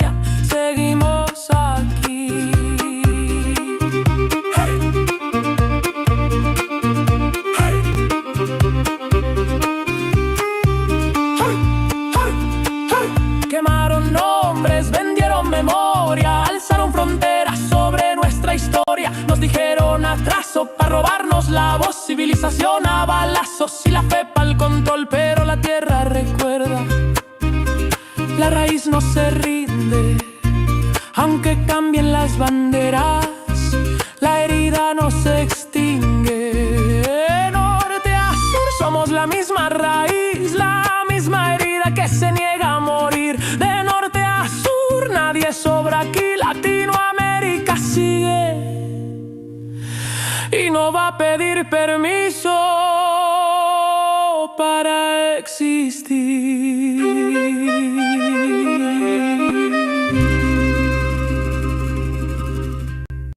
Raíz ancestral. Oh, oh, oh, oh, oh. Desde el tiempo del fuego y la obsidiana, cuando el sol era Dios y la luna hermana, nació esta tierra de maíz y de palabra. México viejo, México que nunca se acaba. Somos hijos del agua y del cerro, del jaguar que camina en silencio, del copal subiendo al cielo abierto y del tambor marcando el tiempo. Aquí el abuelo habla con el viento, la abuela rezan en lengua antigua. No es pasado lo que llevamos dentro, es raíz viva, es sangre que camina. México no es frontera ni papel, es memoria escrita en la piel. Es un canto que no se cayó, es un pueblo que nunca se vendió. Con reggae lo digo sin temor, desde el alma y el corazón. México es tierra sagrada y su gente es la bendición. Desde el águila firme en el nopal hasta el colibrí que vuelve a volar. Vivimos entre dioses antiguos que aún nos cuidan al caminar. Huitzilopochtli en la lucha diaria, Quetzalcóatl en la palabra honesta, Tonantzin en manos solidarias. Cuando el pueblo se manifiesta, aquí la fiesta es resistencia, el ritual también es amor. Bailamos para espantar la pena y cantamos para sanar el dolor. México es pan compartido, es tortilla, es frijol y sal, es el pásele, no estás solo cuando todo parece mal. Es el abrazo sin pregunta, es la risa en la tempestad, es la gente cuidando gente. Eso no lo van a borrar, aunque la historia fue herida y la conquista dejó cicatriz. No pudieron matar el espíritu ni arrancar la raíz. Seguimos hablando con la tierra, sembrando sueños al andar, porque quien honra a sus ancestros sabe siempre a dónde va. Y me conoce, es solo pasado, es presente queriendo florecer. Es un pueblo que sigue cantando aunque le enseñaron a temer. Con reggae levanto la voz pa' que se escuche en el mar. México vive en su gente y su gente lo sabe amar. Que no te digan que está roto, que no te vendan desamor.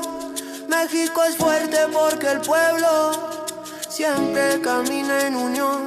Desde el sur hasta el desierto, desde el barrio hasta el altar. Somos muchos, somos uno cuando toca resistir y amar. México lindo, tierra madre, corazón de sol y sal. Yo te canto desde el respeto, desde el fuego ancestral. Raíz que no se doblega, voz que no se apagó. México vive en su gente y en el amor se salvó.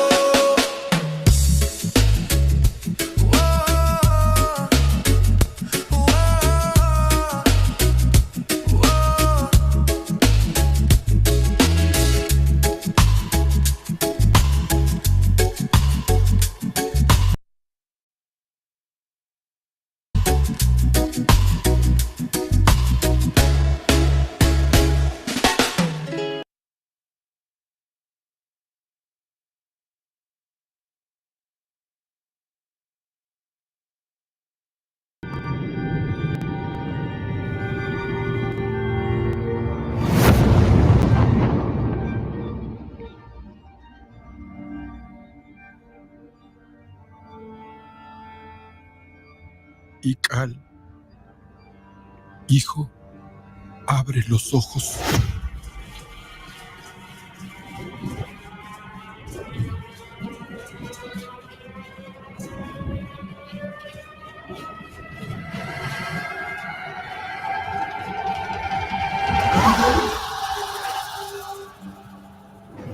Tu cuerpo se queda con nosotros, pero tu espíritu debe seguir.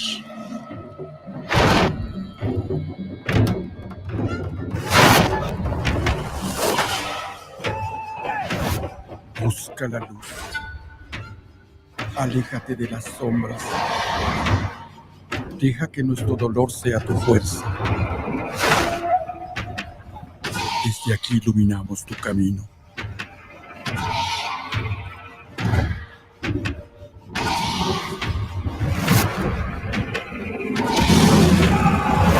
Lucha como nosotros ante esta pena tan grande. Yo soy tú. Tú eres yo.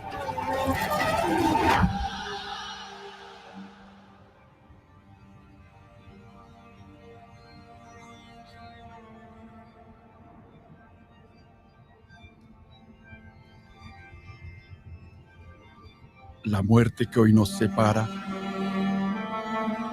mañana volverá a unirnos. Eres libre, hijo.